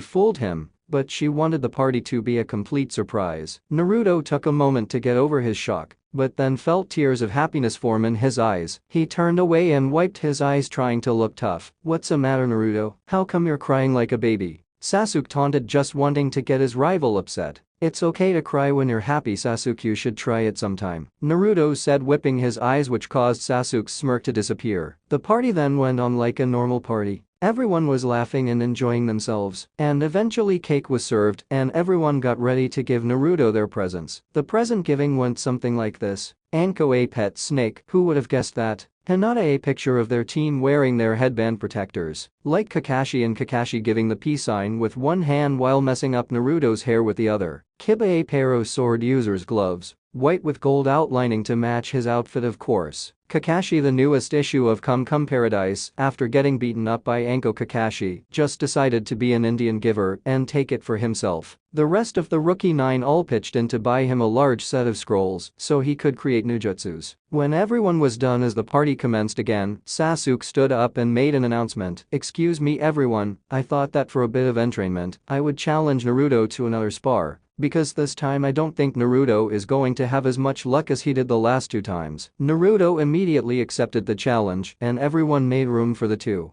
The rules are simple. Naruto, first one to fall loses. Naruto nodded and everyone held their breath waiting to see what would happen. Sasuke began the fight by charging at Naruto. Naruto ducked low when a punch came from Sasuke and Naruto hit Sasuke in the chest, and it made Sasuke do a half flip in midair. But in an impressive show of athleticism, Sasuke twisted his body at the last second and landed on his feet. "Nice try, Baka," Sasuke taunted before waving Naruto towards him. When Naruto swung to hit at Sasuke spun on his heel and hit Naruto in the head, which sent him flying at the fence. Naruto flipped in midair and stuck his feet to the fence, which left him vertical. Naruto grinned before flipping off of the fence and releasing his kimono's weight system. He flexed his arms a bit before staring Sasuke dead in the eyes and saying, "You're going down." With that, Naruto began to make hand seals and screamed out, "Phoenix Flare no Jutsu." With that, a burst of light shot from Naruto's hand and hit Sasuke in the eyes. Sasuke screamed and slammed his palms into his eyes as Naruto rushed up and took him down with a sweeping kick. After a few seconds, Sasuke blinked a few times before being able to see again. He was Naruto standing there holding his hand out to help him up. Sasuke grumbled before taking his hand and getting up. After that incident was over with, Naruto looked around before spotting Aem peeking out from the left side of the house. She was using her index finger to motion for him to come to her. He smiled slightly and made his way to her. She walked back further the closer her got, and Naruto continued to follow quietly. Soon, Naruto found Aem sitting underneath of a willow tree, patting the ground, gently telling him to sit next to her. Naruto walked over and sat down, gently looking at her curiously. "Well, birthday boy, it seems that your birthday party is almost over, and I have yet to give you my present." Naruto was about to ask what his present was when Aem let one hand run through his hair as she leaned in and put her lips on his. Naruto's eyes widened in shock. This was his first kiss, and he had to say that he rather enjoyed the way it felt. Slowly, Naruto closed his eyes and gently began to kiss back. Aem decided that he wasn't that good at kissing and that she would have to correct that little flaw. The thought made her blush as they broke apart for air. They looked into each other's eyes and were panting gently from the excitement of the moment. Slowly, Am let herself lean into his body and Naruto wrapped his arms around her, cuddling her up gently. Naruto just laid there for a while, holding Am in his arms until he realized that she had fallen asleep against him. He watched her chest rise and fall with steady breaths and allowed his eyes to take in everything she was, and he had to say to himself she was a beautiful person. Naruto gently ran his fingers through her hair before hearing a poof sound and seeing Kakashi step out of the smoke. Naruto removed his hand and just looked at his sensei that he could tell had a big grin on his face. Suddenly Kakashi's expression hardened and Kakashi spoke out in a firm voice saying, "Naruto and Amu just stopped by and told me that our team has been summoned by the Hokage for an important mission opportunity, and we need to go now." With that, Kakashi disappeared back to the group most likely. Naruto gently shook Am awake, watched with awe at how cute she was when she woke up. "Naru-kun, why did you wake me up?" Naruto blushed slightly at the nickname, but whispered to her that she had to get up because he had to go see the Hokage, and so he gently helped her to her feet, and they walked back out to the rest of the group who was giving them coy smiles. Naruto simply cleared his throat before putting on the gloves that Kiba gave him, wanting to look his best for the Hokage. Anko told Naruto that she would take the rest of his presents home, and with that, Kakashi, Kiba, Hinata, and Naruto all made their way to the Hokage's office to receive a mission that would change their lives forever.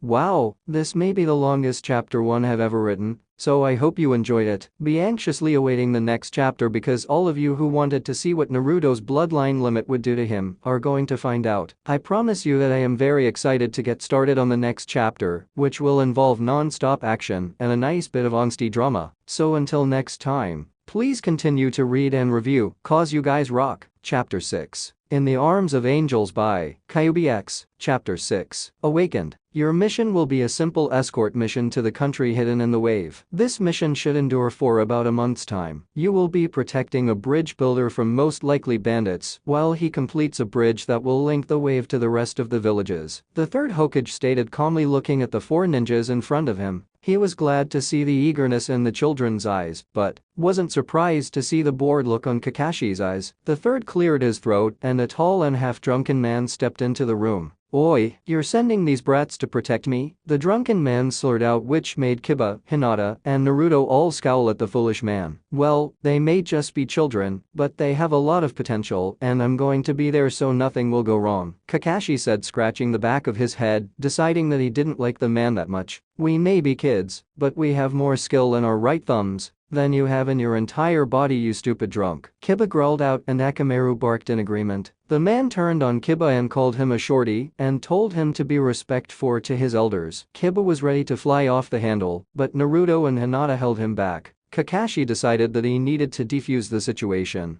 So he told the kids that they would meet at the northern gate at 7 in the morning and that they shouldn't be late. After Kiba claimed down, they all left and the drunken man followed suit. "Kakashi, there is something else I wish to ask of you," the third stated calmly, and it caught Kakashi's attention. "You of course know of the Ichiraku ramen stand?" Kakashi simply nodded, not sure where this was going. "The owner of the restaurant requires supplies that he wants picked up from the wave because one of his family members lives there and will give him the supplies for cheaper. He has asked that his daughter be accompanied by a ninja team for protection, and I was wondering if you think your team is ready to handle a double C ranked mission." The third finished and watched Kakashi with careful eyes. Kakashi thought for a moment before declaring, "I am confident that my team can handle protecting the bridge builder and Am-chan at the same time," Kakashi said, smiling with his eye. The third nodded and gave his thanks to Kakashi. He then dismissed him, and Kakashi disappeared in a cloud of smoke. The third smiled very happily, primarily because he was glad that Naruto could now live a normal life. He pulled his file on Naruto and then his smile disappeared. He still had yet to discover anything about Naruto's bloodline, and the third decided that he would have to have a chat with Naruto to see how much he knew. Back at Anko's house, Naruto stepped into the house and saw Anko sitting at the kitchen table holding Naruto's pet snake, letting it wrap around her arm. Anko looked up at Naruto as he entered the kitchen and smiled at him, and he gave a genuine smile back. Naruto sat down and his smile quickly faded away, and Anko eyed him curiously. "I am going to be going on a month-long C-ranked mission to the village hidden in the wave, sis," Naruto said, with his head bowed slightly. Anko's eyes softened and she got up and walked behind her brother, wrapping her arms, snake and all around him, pulling him into a hug. you're going to do just fine and you'll be back here safe and sound before you know it," Anko whispered into his ear gently, and Naruto found great comfort in it. He closed his eyes and whispered out yeah, but Anko knew exactly what Naruto was thinking about. "Naruto, you have to have your mind clear when you leave thinking of home, and the people here will cloud your mind and not only jeopardize you, but it will also jeopardize your team who is relying on you for support. Do you understand me?" Naruto opened his eyes and nodded slowly, which appeased Anko. "But for now, let's get some dinner in you and then I want you to go straight to bed, you have an early day tomorrow," Anko said with a smile on her face. Naruto nodded in agreement, and so they went out preparing dinner and eating. After they were done, Naruto went straight to bed, but he just couldn't shake the thoughts of Am out of his head. The next day, when Naruto arrived at the gates, he found to his surprise that everyone else was already there. "I'm sorry if I'm late, but my house is on the other side of town." Kakashi waved him off and told him that he was right on time, but they had to wait for one more person. As they waited, Kakashi looked at Naruto, who wasn't carrying a travel pack, but rather a large scroll on his back. "Aren't you missing some vital equipment, Naruto?" Kakashi asked, eyeing the boy with an annoyed look.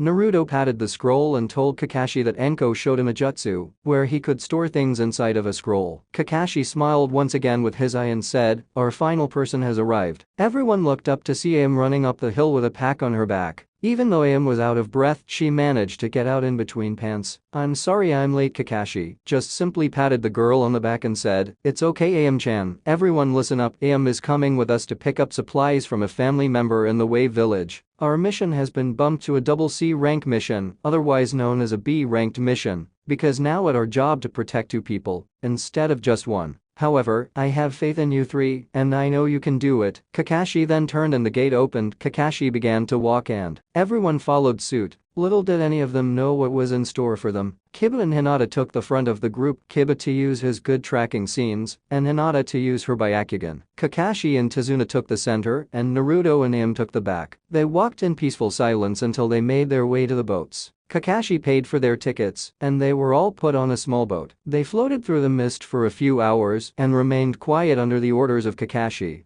because they were currently in mist-controlled territory. Eventually, they reached the foundation of the bridge and were amazed at its size. They all stepped off of the boat and made their way to the top of the bridge, where Tazuna said his people would be working on the bridge at this very moment. Suddenly, Akamaru began to whine, and Kiba began to shake slightly. "I smell blood, Kakashi-sensei," Kiba stuttered out, and judging from Kiba's reaction, he smelled a lot. They quickly and quietly reached the top, and the sight they saw required Naruto to put his hand of Am's mouth to keep from screaming. The workers' bodies were lying everywhere, all of them had been cut in half. Kakashi let his visible eye roam over the entire bridge before sensing danger. "Everyone on the ground!" Kakashi screamed out, and everyone went flat on their bellies with just enough time to watch a massive sword fly right past them and get stuck in a stabilizing beam of the bridge. Suddenly, a figure stepped out of the mist by the sword and pulled it out. "Kakashi of the Sharingan, I presume?" the rough-looking figure asked, pulling the sword out of the beam. "Zabuza, demon of the mist, and an S-ranked missing nin in the bingo book, if memory serves me right. Hinata, Kiba, Naruto, you 3 protect Tazuna and Am. This man is in a league that you aren't ready to face," Kakashi said calmly as he pulled up his headband and revealed the Sharingan eye. Easy Kakashi, let's make this game a little bit more exciting, eh?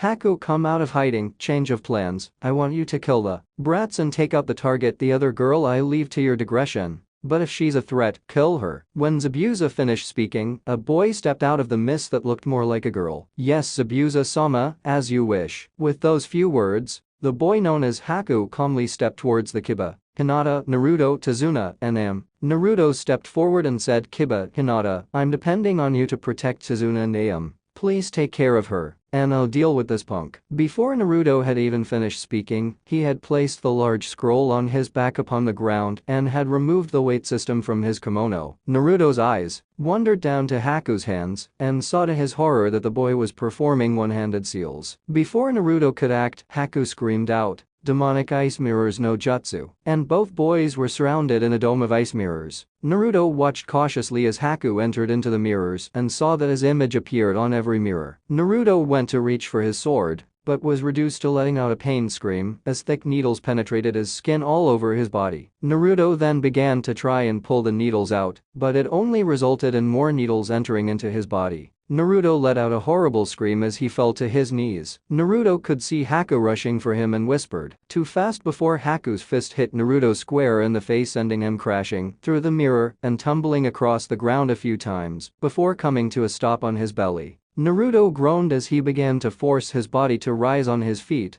But Haku came out of the mirrors and stood before Naruto, pulling out some needles. Am screamed out to Naruto and ran forward with Hinata screaming out her name. Not being able to reach out and stop her, everything went dead quiet as the sickening sound of metal-piercing skin rang out through the air. Meanwhile, with Kakashi and Zabuza was in deep trouble. It seemed like every move he tried to perform, Kakashi was one step ahead of him. Zabuza then decided that it was time to use his sword instead of jutsus. Zabuza pulled off his sword and began to swing it at Kakashi. Kakashi began to dodge, but was too late to act when Zabuza kicked him in the chest. The force sent him flying into the water below. As Kakashi rose to the top, his eyes widened in shock when Zabuza appeared behind him doing hand seals before saying, "Water prison no jutsu." With that, Kakashi was stuck inside of a ball of water, and Zabuza said with a sneer on his face, "Now you can listen as my student rips your students into pieces." No sooner had Zabuza finished speaking did screams fill the air, followed by the sound of metal-piercing skin and a deathly silence. Back with everyone else, Naruto got to his knees and looked up to see Am standing in front of him with her arms stretched out as far as they could. Naruto's eyes went wide with fear and shock as he saw needles sticking through random parts of her body, including her neck. Naruto could only gasp, and Am turned her head slightly and said, "Naruto, I love you, please don't die," and with those words, Am fell into Naruto's arms and went limp. Oh God, please no,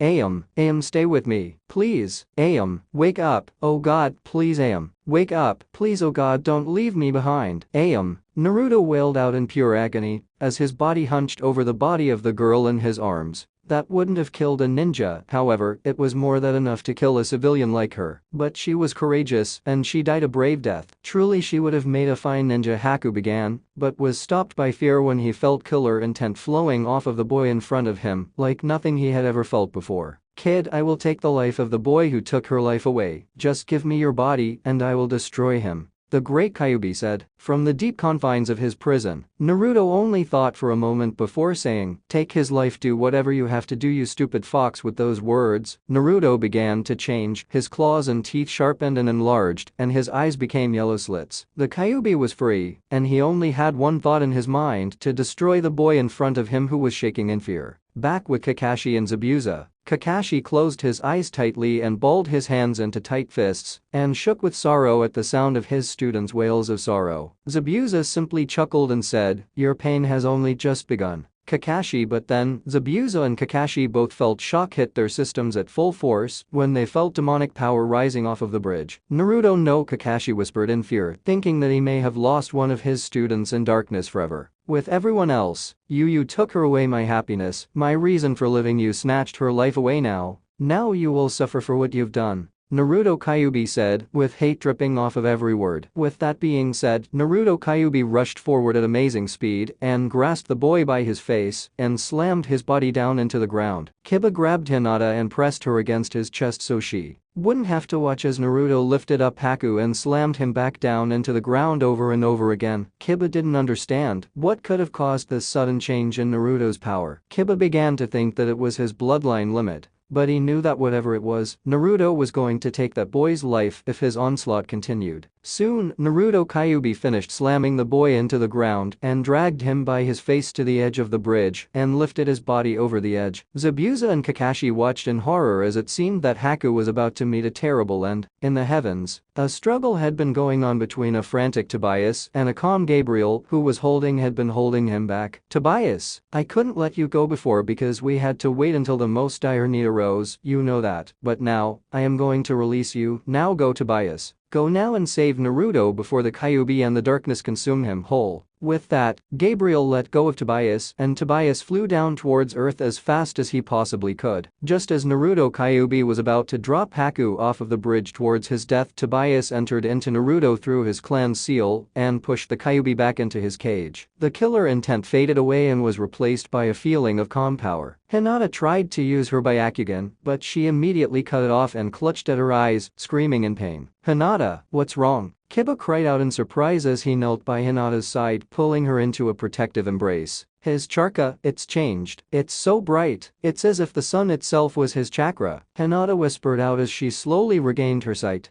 They watched in awe as Naruto set down Haku and said, "You took Aiam's life, but shedding your blood coldly would be below me. However, you can watch as I take down your master in front of your helpless eyes. In that way you will feel my pain." With that, Naruto jumped off of the bridge and landed on the water with a strange calm power pulsing over him. Zabuza smiled with evil glee as he formed a water clone and sent it at Naruto.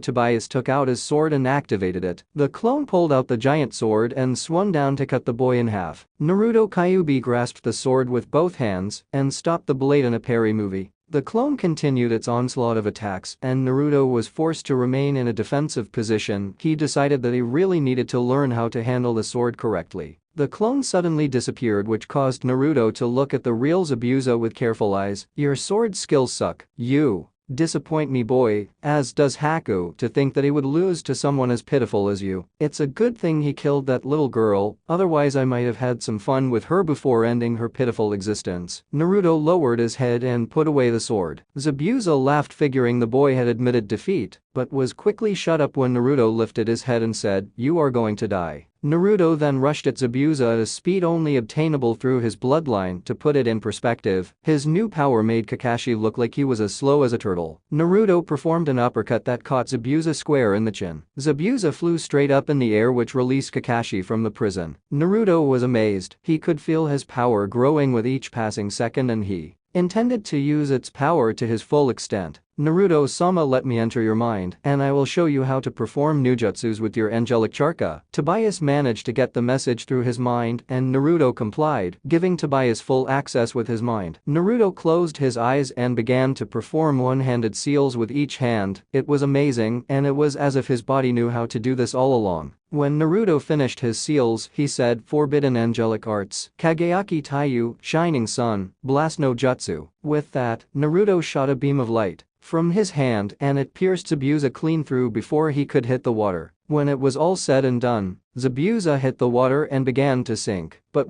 his body was grabbed by Kakashi. With Zabuza over his shoulders, Kakashi followed Naruto back up to the bridge. Kakashi set Zabuza down and walked over to Haku while Naruto ran up to Aiam's body and fell on his knees shedding tears. He fell onto her body and cried miserably as he put his head on her chest. Suddenly, Naruto gasped and placed his ear completely against Aiam's chest. It was small, but she still had a heartbeat. Aiam was still alive. Naruto spun and screamed out, "Hinata, I need your help. Hurry, we can still save Aiam." Hinata gently untangled herself from Kiba and ran up to Naruto by Aiam's side. She knelt down and asked, "What do I need to do, Naruto?" Naruto thought for a moment before asking her to open up the Byakugan, and she complied, making a point to only look at Aiam. She followed Aiam's chakra system and saw the points where the needles put her in a death-like trance. Hinata gently got to work and pulled out the needles one by one. When she was done, Aiam arched her back and let out a gasp of air. Naruto immediately pulled Aiam into an embrace and held her tightly, whispering out how he thought he had lost her. And he let tears fall down his face as he said over and over again, "I'm so sorry for not protecting you, Aiam-chan." Aiam sat herself up and hugged Naruto into her, whispering into his ear, "It's okay, you have nothing to be sorry for, I love you so much, Naruto-kun." Naruto grasped onto her tighter and whispered back, "I love you too, Aiam-chan, and I promise from this day forward to protect you always. That is my way of the ninja." And so, Naruto and Aiam continued to hold each other in a loving embrace, but it wasn't meant to last as Zabuza groaned and got to his feet, a hole gaping in his right shoulder. Kakashi got in front of his students and prepared for another battle, but allowed himself to relax a little bit.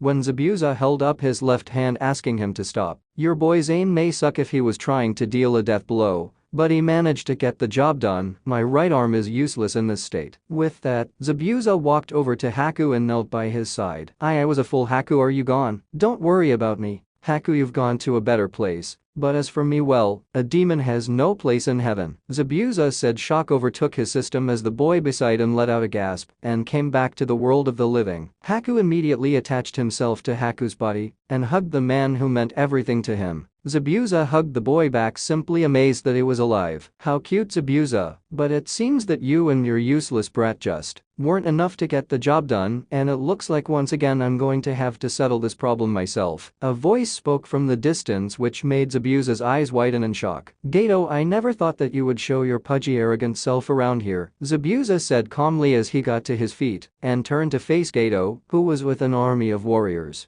Demon of the Mist, not in your condition, prepare to die. Gato chuckled as the men began to march forward. Haku, live on, and please forgive me for having to what I must to set things right. Maybe one day I will see you in heaven. Until then, farewell Haku. With that, Zabuza put his sword in his left hand and leapt next to Gato. The soldiers stabbed their weapons all over Zabuza's body. But it mattered not, for Zabuza completed his mission by claiming the head of Gato before he fell and died from his wounds. Haku screamed out to Zabuza and tried to move his body in vain. And so Haku wept for his teacher, the one who saved him, his everything. Naruto went to Haku's side and said, I am sorry for all that has happened, but I promise with the power given to me by my bloodline limit, that I will avenge your master's death. With that, Naruto walked towards the army and pulled out a scroll. Naruto bit into his thumb and slid his blood across the scroll. He then performed the necessary hand seals and screamed out, summon. The army shrunk back in fear as a white phoenix with blue-tipped feathers appeared and landed on the bridge, staring the army down. The phoenix was quite large. Naruto knew that it had to be 3 times the size of his first summon, and then it hit him that he had summoned the king of all phoenixes. The phoenix looked down upon the terrified army before saying, I am Fikatsu, king of all the phoenixes, and I have come to a decision. You have all been judged evil in my eyes, prepare to die. With that, the gigantic phoenix began to flap its huge wings, which caused the feathers to fall off and fly down on the people below like a rain of needles. By the time the needles stopped falling, the entire army had already been decimated, and not one was left alive. Fikatsu simply watched as Haku finally managed to get onto his feet and stumbled over to Zabuza's corpse. Haku fell to his knees and cried over his falling master. The giant phoenix stared at the fallen man for a moment before saying, this man did much evil in his lifetime. However, when his life was at an end, he was willing to give it all just to set things right and protect this boy. I have come to a decision. This man has been judged good, and as such, he will be given new life. With that, the great phoenix shed a few tears which landed upon Zabuza's corpse.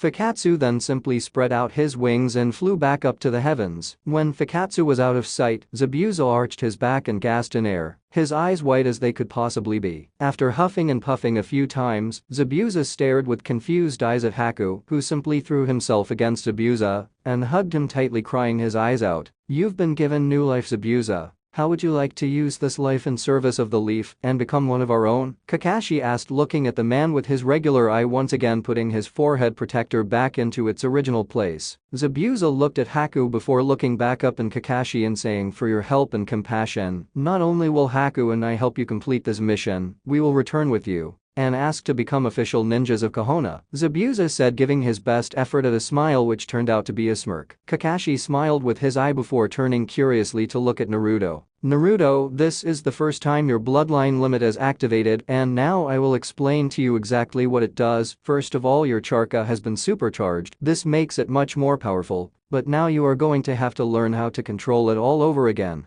Second, every jutsu that you use while an angel is inside of you will be archived into your subconscious, and you will be able to use them at will. However, be warned, your power with these techniques will not be nearly as powerful as they were when I was inside of you, but you are still strong. Naruto-sama, train with your sensei and learn how to master your chakra, and at your level, you could become a mid-level chunin rank, but don't get ahead of yourself, that is going to take you quite some time. But sadly for now, Naruto-sama, our time is up, and now it is time for you to rest. With that rather basic explanation of Naruto's bloodline limit, Tobias left Naruto's body and Naruto felt instant battle fatigue. Naruto began to fall, but found himself caught in the arms of a panicked Am as she lowered herself to the ground with him using her body as support for his. The last thing Naruto heard was Kakashi telling him that he was just battle fatigued, that he would be fine with rest before sleep overtook him. Okay, look, I know that everyone is probably going to ask about the demon brothers, but have faith in me, next chapter is also going to have some good action in it, and I promise to get some Naruto and Kiba Hinata fluff in there as well. Until next time, I hope you enjoyed this rather dramatic chapter. If you did, drop off a review and as always, comments on how to make the story better or readily accepted. See ya. Hope in the Arms of Angels by Kybix. Chapter 7, Hope Okay, to all my fans, I am so very sorry for the ridiculous amount of time it took me to post this chapter. Truth be told, I was about ready to scrap this story. I had only a vague idea of where to go with it, and even that was an incomplete train of thought. I was so frustrated that I was ready to abandon this story. However, thanks to my good friend One Asin Dragon, who I am giving the biggest shout out in the world to, this story is now back on track and going full steam ahead. I also want to take this moment to thank everyone who has reviewed. You guys are amazing. I believe that this story is a 166 reviews. Thanks for all the reviews and keep it up. Once again, thanks for being patient, and now on with the show. Naruto groaned as he opened his eyes, only to shut them tightly at seeing the blinding light of the sun. He sat up and quickly rubbed his eyes as he scanned the room he was in. Suddenly memories of what happened the last time he was conscious flooded his mind. Naruto quickly jumped out of the bed and looked down to see that he was in PJ pants with no shirt on. He looked around and found his clothes in a neat pile on a chair next to the door. Naruto sighed as he made his way to the clothes. Just as he was about to reach for them, his ninja sense kicked in as he heard someone approaching the door. He grabbed his sword and hid behind the door. The door slowly creaked open, and he heard a vaguely familiar voice let out a gasp before screaming out, "He's gone. He's not in his room." Naruto tensed as he heard the sound of many feet running up the steps and towards his room. He prepared himself as several figures rushed into the room. Naruto leapt and activated his sword. As he came down upon the tallest member of the group, the said person turned and gasped as Naruto prepared to strike. Naruto's mind went into overdrive as he realized that the person he was about to strike down was none other than Am, the girl he loved. At the last second he turned his body and rolled across the ground before slamming into the wall unceremoniously. The sword deactivated as Naruto rubbed his now sore head. Am was by his side in a minute, placing his head on her lap and looking down at him concerned. This of course of action made Naruto blush as he stuttered out, Am, it's fine, I'm okay." Naruto slowly sat up and turned to look at Am, only to have a hand driven into his cheek very roughly. Naruto held his cheek and looked to see Am standing over him with tears in her eyes. You idiot, you had me so worried, don't ever do anything crazy like that again." With that being said, she buried herself into his chest and cried softly, thanking heaven that he was okay. Naruto just sat there and confused as he could be as he consoled his upset girlfriend. Naruto, a voice called out which caused Naruto to freeze where he was. He turned and saw Haku standing in the doorway. Naruto gently let go of Am and was on his feet in an instant, staring the boy down. Everyone watched nervously as the tension in the room grew to strangling levels. "Haku, I apologize for going berserk on you. I pray you are in good health." Everyone let out the breath they were holding as the tension instantly dissipated. "No, Naruto, it is I who most apologize. I almost took away the life of the one you loved." Naruto simply waved his hand and said, "It's fine. You didn't kill Am, so no harm no foul, right?" Haku started at the boy, and though incredible to be able to forgive just like that. "Just how powerful are you, Naruto?" Well, it looks like you're finally up and at him, hey Naruto?" Kakashi said with his usually lazy persona in place. Naruto looked to his sensei and smiled before giving a small nod. To give a basic explanation, you've been out for 3 days. Zabuza and Haku have decided to come back to the village with us and have been helping me train Hinata and Kiba. The bridge is almost completed and will be done within the next 2 days. As soon as the bridge is done, we will be heading home," Kakashi said as he did his infamous one-eye smile. Naruto nodded again and helped Am onto her feet. It was at the moment she noticed that Naruto was no wearing a shirt and blushed heavily. Naruto noticed the blush and looked down at his bare upper body. I think I better get dressed," Naruto said while scratching the back of his head sheepishly. Everyone nodded and left the room except for Am. Naruto noticed that Am had a strange look on her face. "What's wrong, Am-chan?" With that, Am flung herself onto Naruto again and locked her lips with his. Naruto's eyes widened in surprise as he caught her. He quickly regained his composure and kissed her back softly as he closed his eyes. Am broke the kiss and buried herself in his chest, whispering, "I don't want to lose you, Naruto, promise me I won't lose you." Naruto grabbed her cheeks gently and looked her straight in her eyes as he said, "I'll never give up and you're not going to lose me anytime soon. I promise you, Am." With that, they shared another small kiss before Am broke away and grabbed up a towel. She put it in his hands and told him to take a shower, get dressed, and come downstairs to get some lunch. Naruto watched Am walk out of the room with a small smile on his face. Naruto waited until Am closed the door behind her before picking up his clothes and taking them into the bathroom with the towel. Am walked down the stairs and smiled kindly to Zabuza, who simply nodded back to her with a small grunt. AM walked into the kitchen and saw Tazuna's daughter gathering the necessary materials to make some lunch. AM quickly put on an apron and began to hum as she stood next to Tsunami. "Oh sweetie, you don't have to help me make lunch." AM turned to Tsunami and smiled sweetly saying, "It's okay, I want to help make lunch for everyone, it's no trouble at all." Tsunami smiled at the nice girl and went back to cutting up vegetables. With Naruto gasped in pleasure as the warm water hit his skin in the shower. He sunk his head under the water stream and let the water soak down his wild hair. He closed his eyes as he remembered the events of the fight and remembered the terrible power of the Kyuubi. A voice to his right made him jump as it called out, "Naruto!" Naruto spun around to see Gabriel standing there with Tobias and Alice standing there with serious looks on their faces. "Hey guys, what's up? Kyuubi, you must stay away from him. Naruto, you must not use his power, and you must not allow hate to overpower your emotions on the bridge like you did. I say these harsh words for your safety. Naruto, that demon is the most dangerous demon of them all, and Tabuti is very tricky. I sense a terrible feeling coming from the seal, and I fear that if he is released again something bad will happen to you. You must promise me, Naruto, you must promise me to stay away from the Kyuubi," Gabriel said with a very serious tone. Naruto nodded and looked guilty at the fact that he let himself fall into senseless rage. Gabriel saw this and said, "Naruto, listen to me. Your acts, although foolish, were honorable. You simply wanted to protect the people you love. And although you almost fell into hate and despair, we managed to pull you out just in the nick of time. So basically, don't beat yourself up. Now that you know not to make the same mistake again, you learn from the incident and move on." Naruto gave a small smile and nodded again before seeing someone small hiding behind Gabriel, Tobias, and Alice. "Hey, who's that?" Naruto asked curiously. Gabriel gently grabbed a small girl and brought her out from behind him. "This is Alexis, she is one of the most intelligent angel and is responsible for information gathering and a few other unmentionable things." The girl bowed slightly and Naruto did the same, letting the water pelt down his back. "To keep this short as to not raise the suspicions of your friends, the chunin exams are coming up for the ninja villages and you are going to need training. I already know that your teammates are going to train with their families and that your sensei is going to be helping train the Uchiha child who just recently activated his Sharingan bloodline limit," Alexis said before taking a breath and continuing. "We wish to take you on a training trip to teach you some skills to help make you stronger, as well as teach you absolutely perfect chakra control, strength conditioning, and speed conditioning." Alexis finished speaking, and Naruto's mouth was hanging open.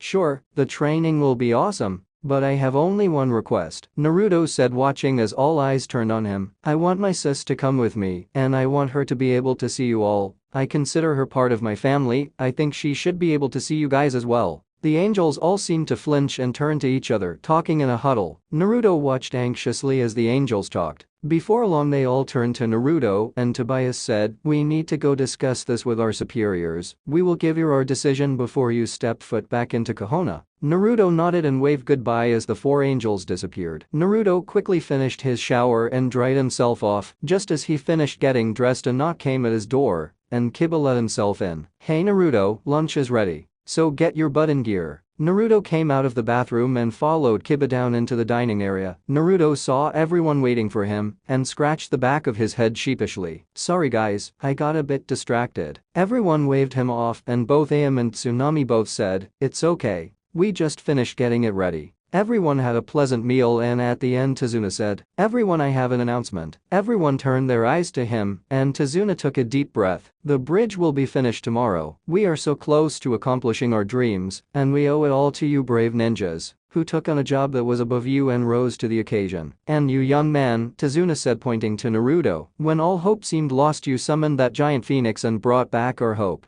Because of this I am going to name the bridge the Great Naruto Bridge." With that declaration AM squealed and latched herself onto Naruto. Everyone else smiled and nodded and some clapped, while Naruto simply kept his head down. "Stop," Naruto said softly, but the tone of his voice was felt by all, and everyone stopped what they were doing and started at him. Naruto unlatched himself from AM and got up out of his chair, his face still hidden by his bangs. "Don't name your bridge after me," who showed that deep down inside he is a monster. The entire room was silent until a loud slap echoed across the walls, Naruto looked at Aim in shock as tears streamed down both of their faces. "Don't you ever call yourself a monster again, or I swear that I will never speak to you again." Uzumaki Naruto, you fought with your entire heart and saved these people. You are not a monster. You are a hero. After speaking her piece, Aim slammed herself back into his chest and wept. Naruto held her close, whispering over and over again that he was sorry. "She's right, you know, Naruto, don't beat yourself up over the small details. You have to see the whole picture. Remember, a ninja sees underneath the underneath," Kakashi said with his one-eye smile. Everyone agreed, and with that being said, lunch was cleaned up.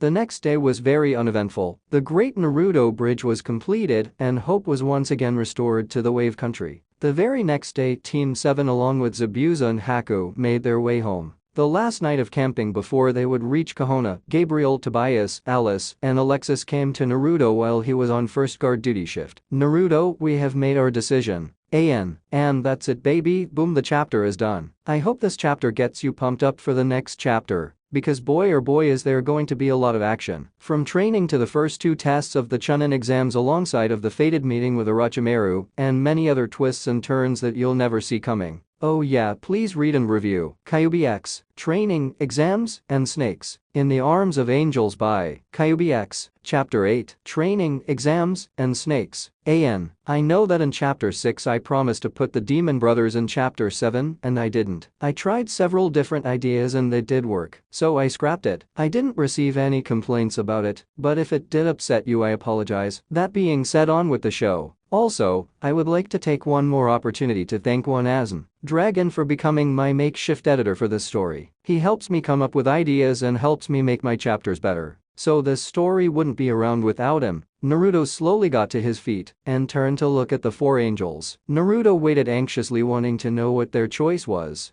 Gabriel took a step forward and took a deep breath. "After deliberating with our superiors, we have decided that we are going to give your sister the ability to see us." Naruto smiled and bowed to them, thankful for their service. The angels immediately took on a somber attitude again, which took Naruto by surprise. "Naruto, I have to warn you that your training will be more intense than anything you have ever experienced before. But before we get to that, it's time that we all went to have a talk with your inner demon." Before Naruto could say anything, Gabriel surged forward and placed his hands on Naruto's head. The next thing Naruto knew, he was standing in front of the massive cage of the Kyuubi. Naruto began to shake in fright as the giant demon came into view and looked down at him. "Foolish little boy, coming to my lair and getting so close, time to die," the Kyuubi said as he brought forth a massive paw and took a swing at Naruto. Naruto closed his eyes waiting for death, but the blow never came. When Naruto opened his eyes, he saw that the paw had caused a massive indentation where he had moments ago been standing. Naruto looked up to see Gabriel standing behind him with a hand on his shoulder. "Don't be scared, Naruto, we are here with you," Gabriel said as Tobias, Alice, and Alexia came into view. "Ah, Gabriel-san, how nice of you to join us with your ragtag group of pathetic angels," the Kyuubi said, chuckling darkly. Gabriel took a step forward and boldly said, "Don't talk back to me, you wretched demon, lest I send you back to hell where you belong." Kyuubi chuckled again before saying, "Gabriel-san, there is no need to be spreading empty threats. We both know that if you destroy me, that your precious would-be warrior dies along with me. So listen and listen well, Gabriel, because I'm only going to say this once. You will not succeed in your goals for this child. I will break free and I will take this body for my own." In an instant, all 4 angels exploded with energy, which made the Kyuubi retreat back rather into his cage. All 4 angels spoke at once in loud commanding voices as they said, "You shall do no such thing." Gabriel looked to Alexis and said, "Do it now." Alexis stepped up to the seal on the cage and pulled out a strange-looking talisman. The Kyuubi's eyes widened in surprise and he leapt forward, roaring with fury. Kyuubi took a swing at Alexis, but his paw was stopped by Gabriel. Kyuubi pulled back his paw and swung with the other one. This time Tobias and Alice caught that paw and held it tightly as Alexis finished placing the talisman over the seal. When she was finished, Gabriel grabbed Naruto and they teleported back into the real world. Naruto woke up and sat up from the grass he was lying on. "Naruto, we adjusted the seal so that the Kyuubi cannot contact you at all. However, it isn't a permanent solution. To completely seal away the Kyuubi, we would have to get rid of the seal that your father placed on you and set in a new seal. However, this would kill you, so that isn't an option," Alexis said before pausing. "We will be back into contact with you when you arrive at your house. At that point in time we will make it so that your sister can see us." Naruto nodded, then bowed to the angels. They bowed back and disappeared. Just as Kiba came to take over guard duty, Naruto went back to his tent and got inside. As soon as his body hit his sleeping bag, he fell asleep. The rest of the trip was uneventful until they reached Kahona. Everyone sighed in relief, glad to be home. However, their relief was short-lived as several Anbu leapt down around them with weapons drawn. A Anbu wearing a bear mask came forward and said, "Care to tell us why you have an unknown boy and an S-ranked missing ninja in your company, Kakashi-san?" Everyone was tense until Kakashi rubbed the back of his head sheepishly and said, "Oops, guess I forget to send a message ahead to the Hokage." Everyone's sweat dropped as until the bear masked Anbu compassed himself. "We will escort you all to the Hokage Manor, Kakashi-san." Kakashi nodded and followed the Anbu as they began to march to the gates. Everyone followed close behind and couldn't help but notice the extra Anbu around Zabuza and Haku. They eventually made it to the Hokage Manor and were led inside where the Hokage was waiting with Anbu guards all around him. "What is the meaning of this, Kakashi? Why have you brought missing ninja into our village?" Kakashi explained everything that happened, and when he was done the Hokage seemed pleased with his explanation. "Well, you are all free to go except for you, Zabuza and Haku. You need to come with me into my office." The Anbu immediately began to protest, but were stopped when the Hokage simply raised his hand. "I will be fine, trust me." The Anbu looked wary, but knew that the Hokage was not a pushover, so they allowed the two missing ninjas to enter the office. With the Hokage, everyone in Team 7 along with AM said their goodbyes and went their separate ways. Naruto rushed home hoping that Anko would be home so he could see her. Naruto entered into his room and immediately noticed that something was wrong. Naruto pulled out his sword and began to quietly stalk through the house, feeling a terrible sense of danger filling the house. As Naruto continued to creep around the house, he felt a presence above him. Naruto tensed as the presence silently leapt down behind him and applied a kunai to his throat.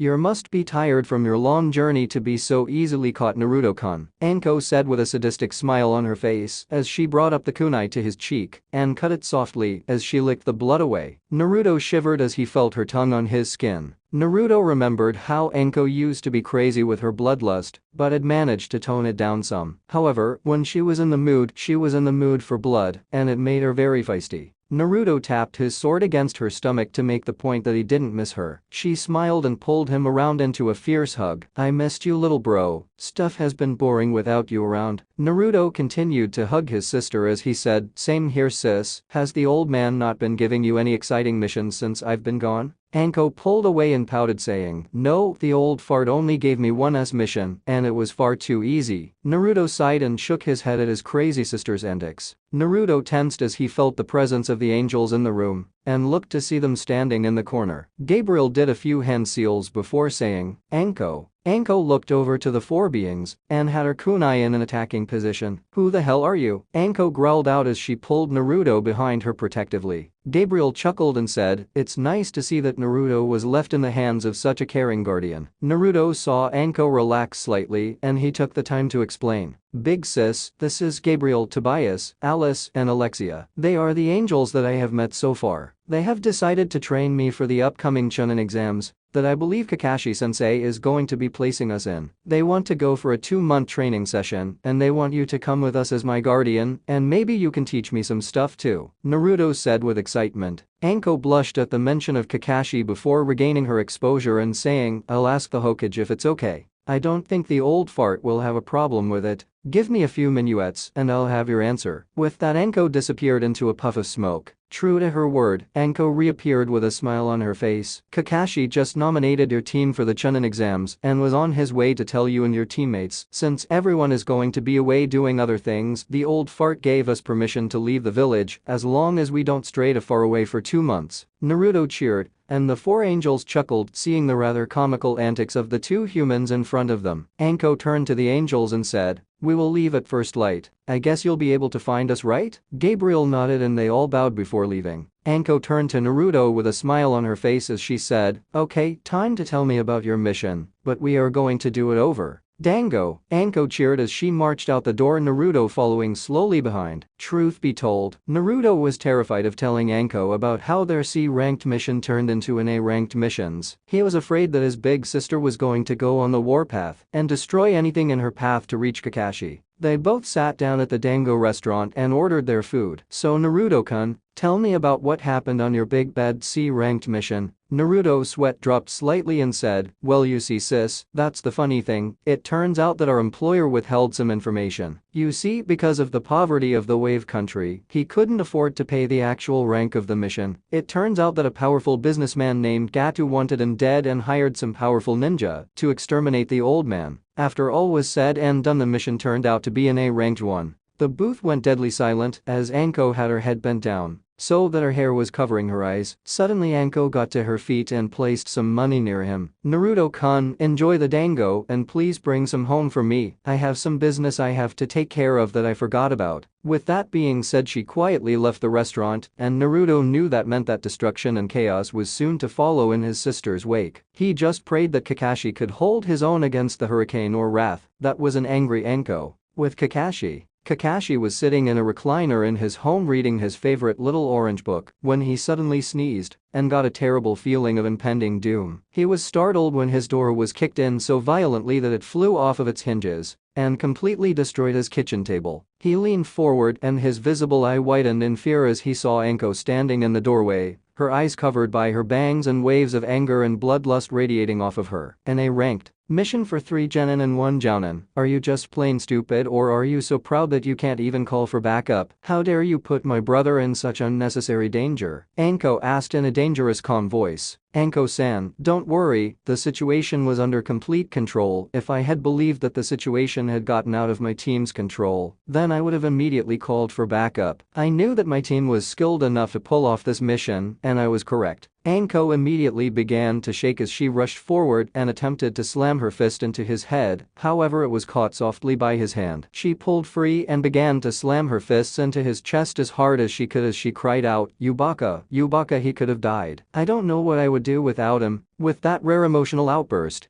Anko fell into Kakashi's chest and began to sob. Kakashi held her close and whispered words of comfort into her ear as he stroked her back gently. When she was finished crying, she grabbed onto his shoulders tightly and slammed her knee into his crotch. Kakashi doubled over in pain, and Anko said, "Thank you for consoling me, Kakashi-san. Consider yourself lucky, because if you put my little brother into harm's way like that again, I am going to kill you." With that, she blew him a small kiss and walked out the door. Kakashi picked himself off the ground and said, "Troublesome feisty woman." Somewhere off in the hills of Kahona, a lone cloud-watching genin sneezed. Anko made her way home and found a worried Naruto waiting for her at the kitchen table. "You didn't kill him, did you?" Anko laughed and said, "No, I didn't kill him, Naruto-kun." She looked at the kitchen table and smiled to see hot dango waiting for her on a plate, along with a bottle of chilled sake. Anko thought, "This kid is so amazing, he is going to grow up to become a great man." Anko sat down and began to eat as they both chatted happily about the upcoming training. When Anko had finished eating, he helped her clean up the dishes and they both went to bed. Once again, true to her word, Anko got Naruto up as the first light pierced the sky. Naruto gathered up everything he needed and they both made their way towards the southern gate. When they arrived, a chunin leapt down and Anko showed him their pass. The chunin bowed to Anko and waved up for his partner to open the gate. The gates creaked till life opened up to reveal a luscious forest. Anko took the first steps forward and Naruto followed close behind her. The two traveled for about an hour and a half before they came into a nice clearing. "We camp and practice here," Anko said as she set her back down. Naruto did the same and took the time to get a good look at his surroundings. He knew that that was one of the most important things a ninja could do when entering a new area. "Okay, Naruto-kun, since it seems our friends haven't shown up yet, I'm going to take this opportunity to teach you a very nice genjutsu. It's called Kaukigai no Jutsu, Final Deception Jutsu. But before you can perform this jutsu, you are going to have to sign this," Anko said as she handed a scroll to Naruto. Naruto took the scroll gently and opened it. He gasped when he realized that it was the scroll for the snake summoning. He looked to see that only 2 names were on the scroll: his big sisters and Orochimaru's. Naruto crumpled the scroll slightly, seeing the name of the person that had hurt his sister so much. Naruto quickly signed the scroll in his blood and handed the scroll back to Anko. She gave him a bittersweet smile, knowing he had seen the name of the person who had broken her heart. "We will get him, sis. One day he will pay." She nodded as her smile turned into a sadistic one as she said, "Time to begin training." Anko quickly went through some hand seals and whispered out her jutsu. Suddenly Naruto saw him coming out of the forest naked as the day she was born. "Naruto-kun, I want you." Naruto immediately blushed and looked away saying, "Am, what are you doing?" Am continued to walk forward and asked, "What's the matter, Naruto? Don't you find me attractive?" Naruto turned back and went to reach for her when suddenly there was a bright flash and he found himself covered in poison snakes. "Did you like it, Naruto? This genjutsu has left you in a give up or die situation, so you can see how useful it is," Anko said with a small smile on her face as she called her snakes off of him. After experiencing the jutsu, Naruto took quickly to mastering it. The hardest part was being able to focus his eyes so that he could catch the person in the jutsu. But soon enough he caught Anko in it and whatever she saw left her in a daze. Just before Naruto was able to ask Anko what was wrong, Gabriel, Tobias, Alice, and Alexia appeared in the clearing. Alexis stepped forward and said, "Naruto-sama, let's not waste any time, we have a lot to do, and not a lot of time to do it in." With that being said, Alexis stepped forward and touched his kimono. Naruto let out an ack sound as he fell to the ground with a heavy thud. "I have increased your weight to 4 times your current weight. For the next 2 weeks we are going to focus on getting your speed and stealth skills increased, and we are also going to get your chakra level to almost complete perfection." Naruto groaned as he got to his feet, and Anko had her concerns. "I'm not trying to challenge your authority, but isn't this a bit of overkill?" Alexis turned to Anko and bowed before saying, "With all due respect, Anko-san, with the amount of dangerous people in the world, there isn't a limit to the amount of training we could give him so that he would be prepared." Anko couldn't help but agree, but she hoped that these angels weren't going to kill her little brother. "Now Naruto, here is the exercise. We will give you a head start to get ahead. Your goal is to hide from all 5 of us and keep hidden. Each time you are caught you have to do push-ups and sit-ups that will increase in number each time you are caught. Also in between this exercise, we are going to have you perfect tree climbing and water walking. As rewards, each time you impress us we will teach you a new jutsu or skill," Alexis said in a matter-of-fact voice. "Ready, begin," Alexis said, and after Naruto's eyes widened in momentary shock, he took off as fast as he could under the immense weight. Needless to say, Naruto was found rather quickly by Anko and was forced to start off with 25 push-ups and sit-ups. This went on for the entire week and a half alongside of Naruto water walking and tree climbing with the ridiculous amount of weight. By the end of the time limit, Naruto looked like he was ready to drop dead. "Very good, Naruto, in this short time you have managed to hone your speed and stealth skills dramatically, and you have also perfected your tree climbing and water walking exercises. Because you have impressed us 3 times over, you will be given the next 2 days to rest, then we will teach you 2 techniques and I will also show you a very useful sword skill." Naruto gave a small woohoo before falling into the arms of his sister out cold. Naruto slept the whole 2 days through and was awoken by Anko on the 3rd day. "Naruto, they have come back and they are ready to teach you again." Naruto sat up and watched as Tobias came forward to whisper something into Naruto's ear. Naruto smiled as he stood up and removed his kimono. Naruto arched his back and let his wings burst out. "Ever flown, sis?" Naruto said with a smirk on his face as he zoomed forward and grabbed a hold of her. Before she could protest, he leapt up and began to flap his wings, sending them sailing into the sky. Anko clung to her brother amazed at his new strength as he held her like she was as light as a feather as he glided through the air with grace and style. After a while Naruto set her back down on the ground and walked up to the angels with a grin on his face. Gabriel took a step forward and said, "I am going to teach you a sword style now as a reward, Naruto. It is called the Fire Torrent Slash. A simple yet effective attack with a simple yet effective name." Naruto nodded and drew his sword. He activated the fire blade and waited for Gabriel's instructions. "It's really extremely easy to do, Naruto, like activating the blade. Imagine launching a wave of fire at your target with all your will and swing the blade. Just make sure that the blade slides across the ground before you arch it up over your head like this," Gabriel said as he grasped Naruto's hands and taking him through the motion. Imagine Naruto using the sword like a golf club, and that's how the pattern of the slash arch.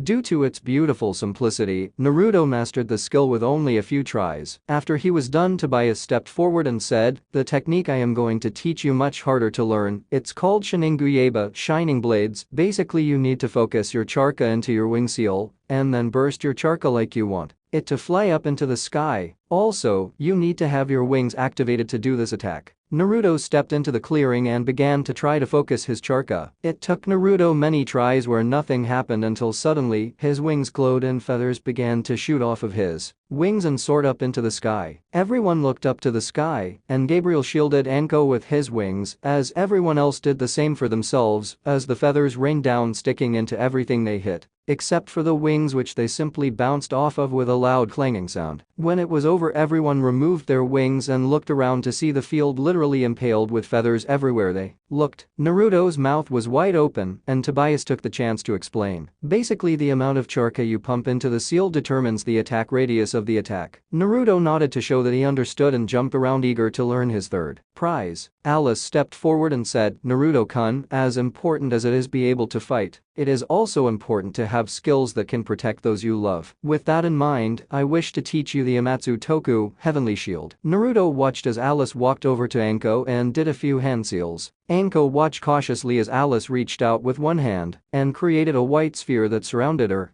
Gabriel and Tobias both threw themselves at the shield, only to bounce off of it like flies. As you can see, nothing can enter the shield, only leave it. As long as you have your hand inside of the shield, it will stay active. Like the ability Tobias taught you, the amount of charca you pump into it depends on how strong it will be. In this case, it makes the shield stronger. Naruto nodded and immediately went about learning the Amatsu Toku. Unlike the other two skills he learned, this one was much harder to learn because it took more concentration and control. Because of this, it took Naruto the rest of the day to master all three of the skills. At the end of the day, Naruto passed out while Anko and the four angles sat around the fire she had built. "I am going to train him how to use his sword for the rest of this month. Do you have any plans to teach him anything, Anko-san?" Gabriel asked, looking at her. "No, to be honest, I don't know what else to teach him right now. Tell me the truth. How strong is he?" Gabriel thought about it for a while and said, "At his best, high-level chunin, on average, about mid-chunin." Anko nodded, glad to hear that her brother was growing so quickly. The angels then stood to their feet and wished Anko a good night before leaving her to a peaceful night's sleep. The last 2.5 weeks of the first month were spent with Gabriel, helping Naruto get better at his sword fighting skills. He still hadn't mastered his sword fighting skills, but he was at a slightly above average skill level with his sword. When it was over and done with Naruto, Anko and the four angels gathered around another fire and discussed what would be the final month of training before the exam. Alexis cleared her throat and said, "Naruto, your final training will be to survive on your own with no supplies, no food, and no water. Also, you will have to learn the two jutsus on this scroll and also create your own taijutsu combo." With that, the angels all hugged Naruto, wishing him luck, and disappeared. Anko got up and gathered up both her gear and Naruto's gear. She hugged him gently and said, "Please stay safe, I'll be back to get you at the end of the month." Naruto nodded and watched as his sister walked away. 1 month later, Anko was wandering through the forest searching desperately for her brother. Finally, after hours of searching, she found him by the river, out cold, being attended to by the four angels. They looked up and gave her a smile as she ran up to her brother, concern shining in her eyes. He accomplished his mission completely, and we couldn't be more proud of him. Right now, all he needs is rest to get him ready for the exams, and we have no doubt that he will become a chunin.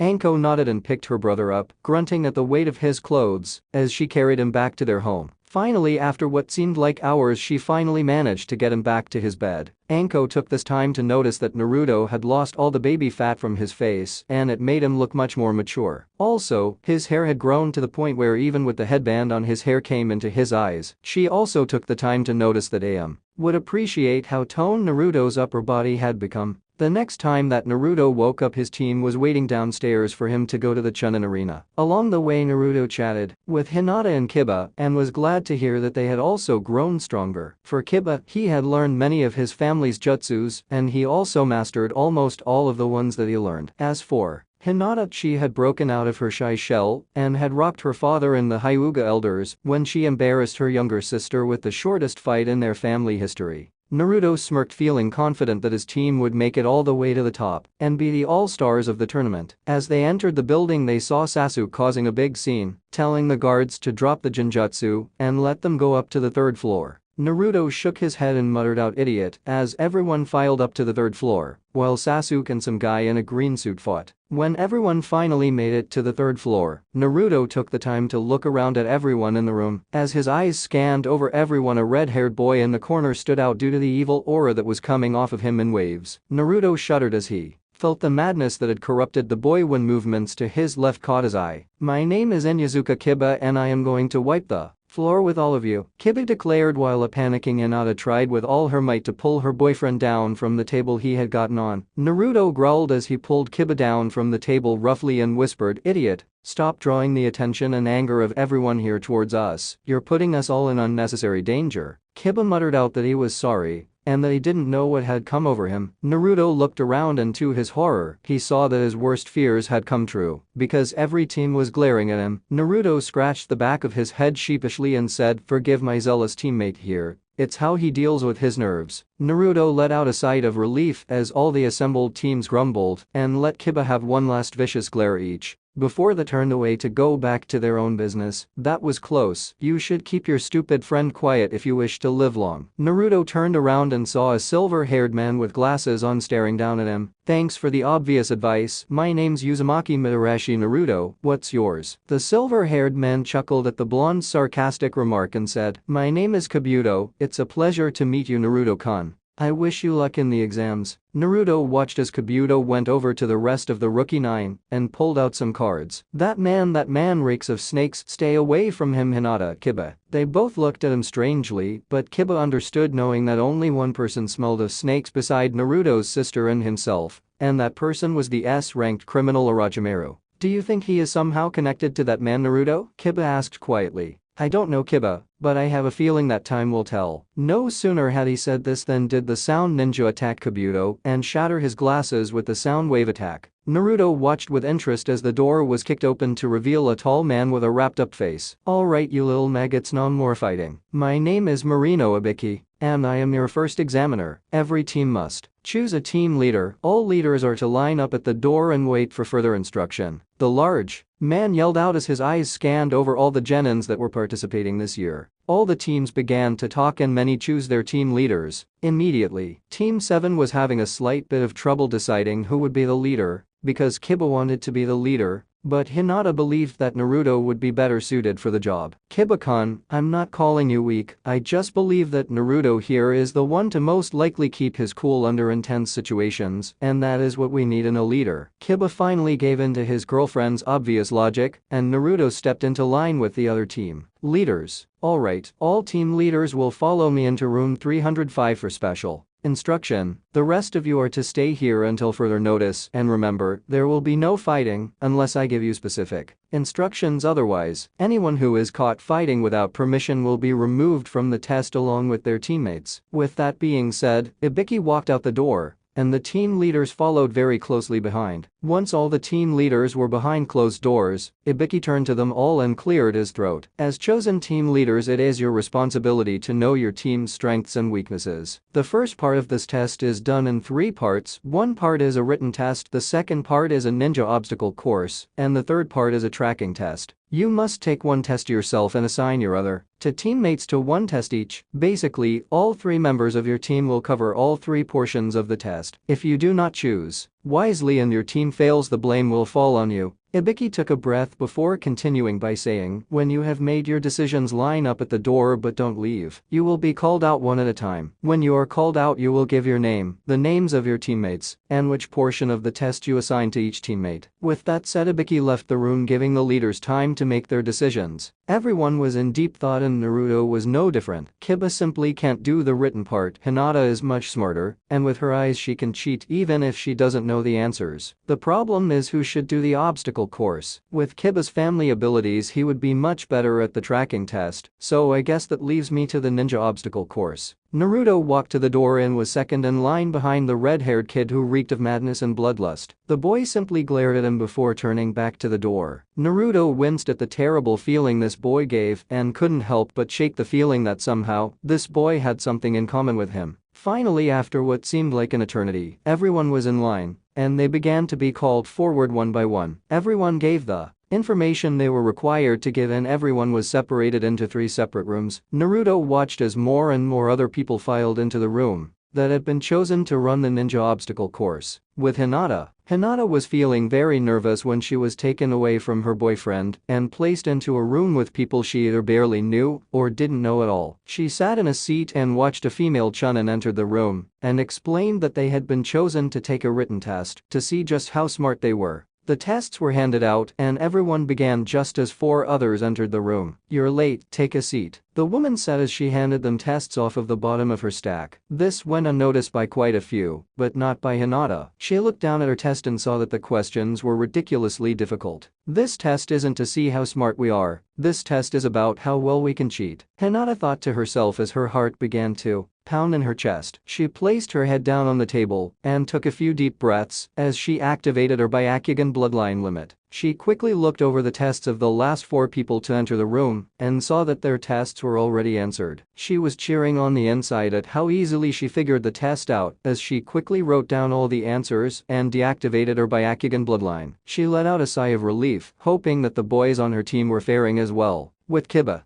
looked around and thought, "What a bunch of chumps. There is no way that I am going to fail a tracking test." His group had been informed of what they were going to be tested on the minuet. They all walked into the classroom where they were assigned. Their goal was to find one of a small set of red bells that smelled like a rose. Kiba tensed as a chunin came up and said, "Alright everyone, get ready and go." Kiba leapt forward on all fours. Akamaru clung onto the hood of his jacket as Kiba shot ahead of the pack, nose sniffing as intently as it could. After about 15 minuets of shopping and 2 piles of flowers later, Kiba found a bell hidden inside of a gutter on top of the most popular dango shop in Kahona. Kiba gripped the bell tightly and raced back to the starting line, hoping that his teammates were faring as well as he was. With Naruto felt every muscle in his body tighten up, partly from fear and partly from anxiousness, as the red-headed kid who reeked of madness began walking his way, looking him straight in the eye. "What is your name?" the red-haired kid asked as his darkened eyes narrowed slightly. Naruto started at this kid like he had grown another head as he said, "Uzumaki Mitarashi Naruto, why do you ask?" The red-haired boy just continued to glare at him and said, "My name is Gaara, I can tell that you are strong, I will enjoy spilling your blood in the finals." Naruto shuddered against his will as he watched the boy walk away. Suddenly a chunin entered the room and said, "Follow me to the obstacle course everyone." Naruto sighed, glad to get a chance to get as far away from Gaara as possible. He still felt that somehow the psycho had something in common with him, he just couldn't place his finger on it. After about 15 minuets of traveling, they arrived at what looked to be a very dangerous looking obstacle course. "Alright brats, listen up, this isn't very difficult, make your way through the course. At the end there is a wall you must walk up by pumping charca into your feet, using your hands won't be tolerated. When you reach the top, ring one of the bells, and that will declare that you have completed the course." After the chunin gave his explanation of the course, he raised his hand and swung it down, yelling out, "Begin."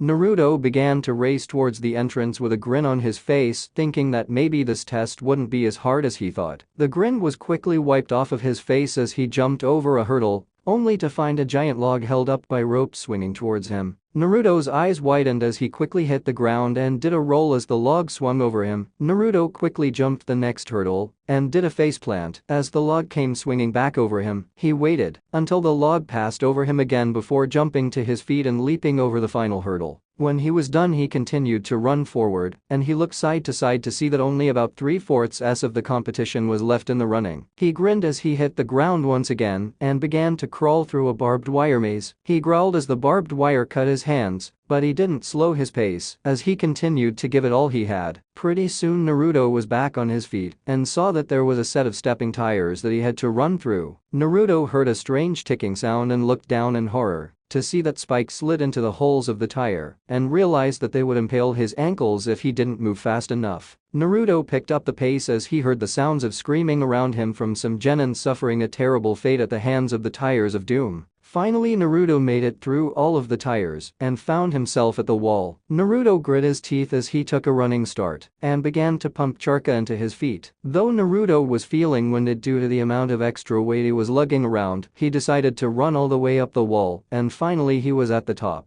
Naruto grinned as he rang the bell, happy to know that he had come in at first place. After the race, Naruto was led back into the room he was in before and waited as the rest of the leaders were led back in. They watched as the man named Ibiki entered back into the room. "Congratulations to all of you who passed your tests, but it's not quite over yet. You must all make an important choice now. Do you trust your teammates? If you don't believe that your teammates passed their tests, then you can decide to move ahead yourself. However, by doing this your 2 teammates will fail. It's time to make your decision." What happens if you choose to believe in your teammates? One genin asked. Good question. If you choose to believe in your teammates and even one of them has failed, you will all be failed. And you will not be able to try for the chunin exams for another 5 years. Now make your decisions. Naruto heard a lot of gasps come from the leaders, and he had to admit that the thought of failing and not being able to try out again for another 5 years made him flinch. But it was then, in that small moment, that he remembered his sensei's words, a ninja must look underneath the underneath. Little did Naruto or the rest of the team leaders know that in the other two rooms, the same question was being asked to their teammates as well, in an attempt to create division and doubt amongst the teams. This would determine who not only had a sense of loyalty, but would also show who had the clarity of mind necessary to see through deceptions, two skills that were extremely essential for being a chunin. Luckily for Team 7, the wise words of their sensei rang clear in their minds over and over again, a ninja must look underneath the underneath. With those words in mind, Kiba, Hinata, and Naruto all choose to believe in each other, and they passed the first test. The next thing they knew, they were all led to a new room, and they all ran up to each other, discussing their ordeals with each other. After a few minuets of waiting, a new man walked into the room, and everyone turned their eyes to him. Hello you brats, my name is Jiraiya and I'm your second examiner. Come with me and I'll explain the test once we get where we are going. With that being said, Jiraiya looked at Naruto and thought, this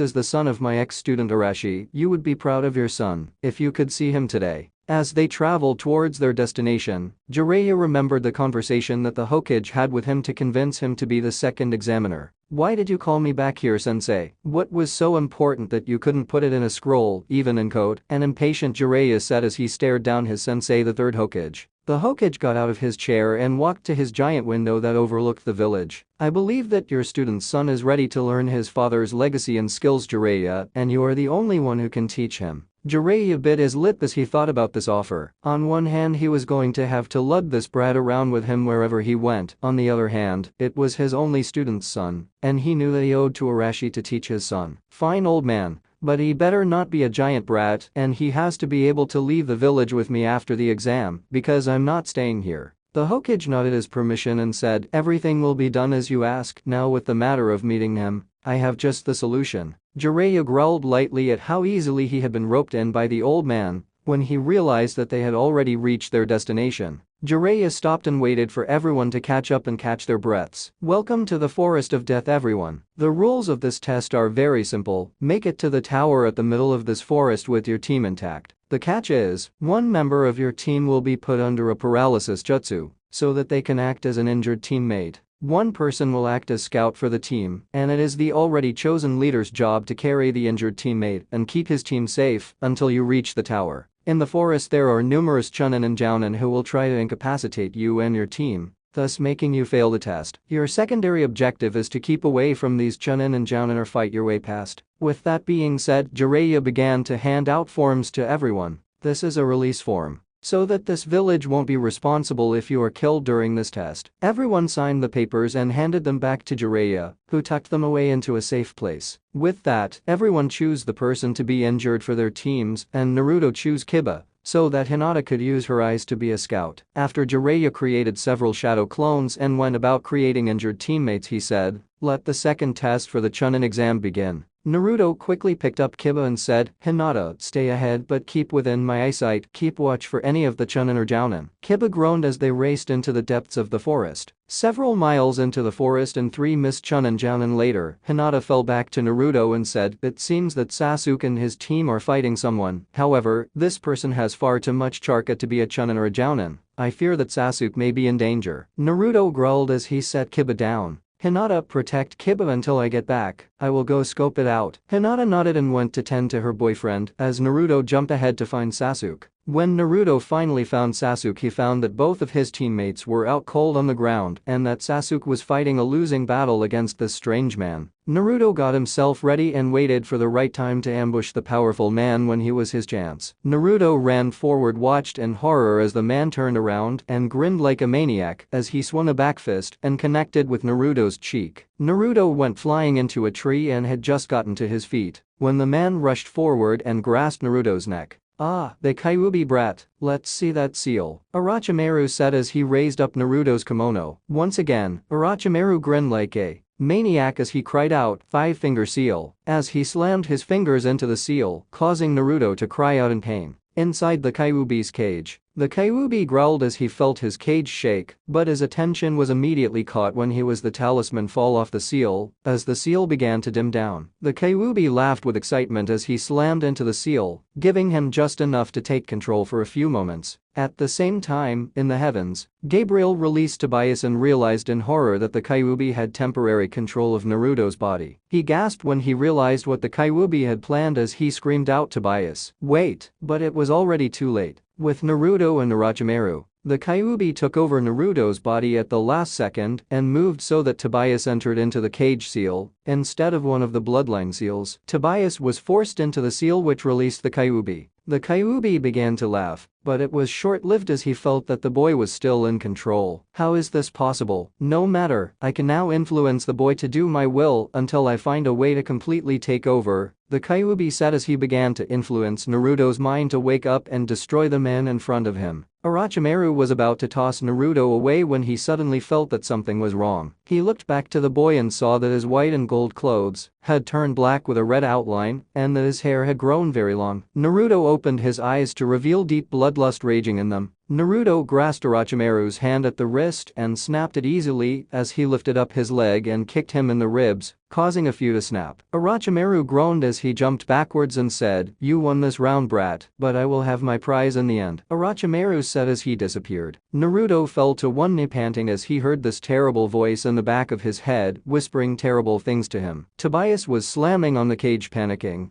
knowing that the Kyuubi was free to ravage Naruto as he pleased. In the heavens, Gabriel was pacing back and forth, knowing that something terrible had happened when he lost contact with Gabriel. Gabriel made the decision to fly down and check on what was going on. The sight that greeted him left him in shock. Gabriel looked Naruto over and knew that somehow the demon was free. "Kyuubi, what have you done?" Naruto began to laugh softly as he started at the angel with hate in his eyes. Now I know the truth. You lied to me. I could have had so much more power with the Kyuubi in my bloodline, but you tried to seal him away because you are jealous of him." Gabriel's eyes narrowed dangerously as he knew that somehow the Kyuubi hadn't taken complete control, but that he was polluting Naruto's mind with thoughts like these. "Naruto, you know that what you just said isn't true. The Kyuubi is dangerous and you must fight him now." Naruto took a step back and turned to flee from the angel. Gabriel was about to give chase, but he knew that he had to go back to the heavens and explain what had happened and come up with a strategy to seal the Kyuubi away again. With that thought in mind, Gabriel warped away, praying that they would not be too late to stop the Kyuubi. After a few minuets of racing, Naruto made it back to his team, and Hinata raised an eyebrow at Naruto. "Another transformation for my bloodline limit. It's time to go." With that, Naruto picked up Kiba and they raced towards the tower. Booyah! This chapter is for all my fans, my longest by far. A few things to explain. Kyuubi has not possessed Naruto, he can only influence Naruto up to this point, but he is slowly taking control. What do these changes bring for Naruto and the rest of the exams? Only time will tell. Kyuubi X.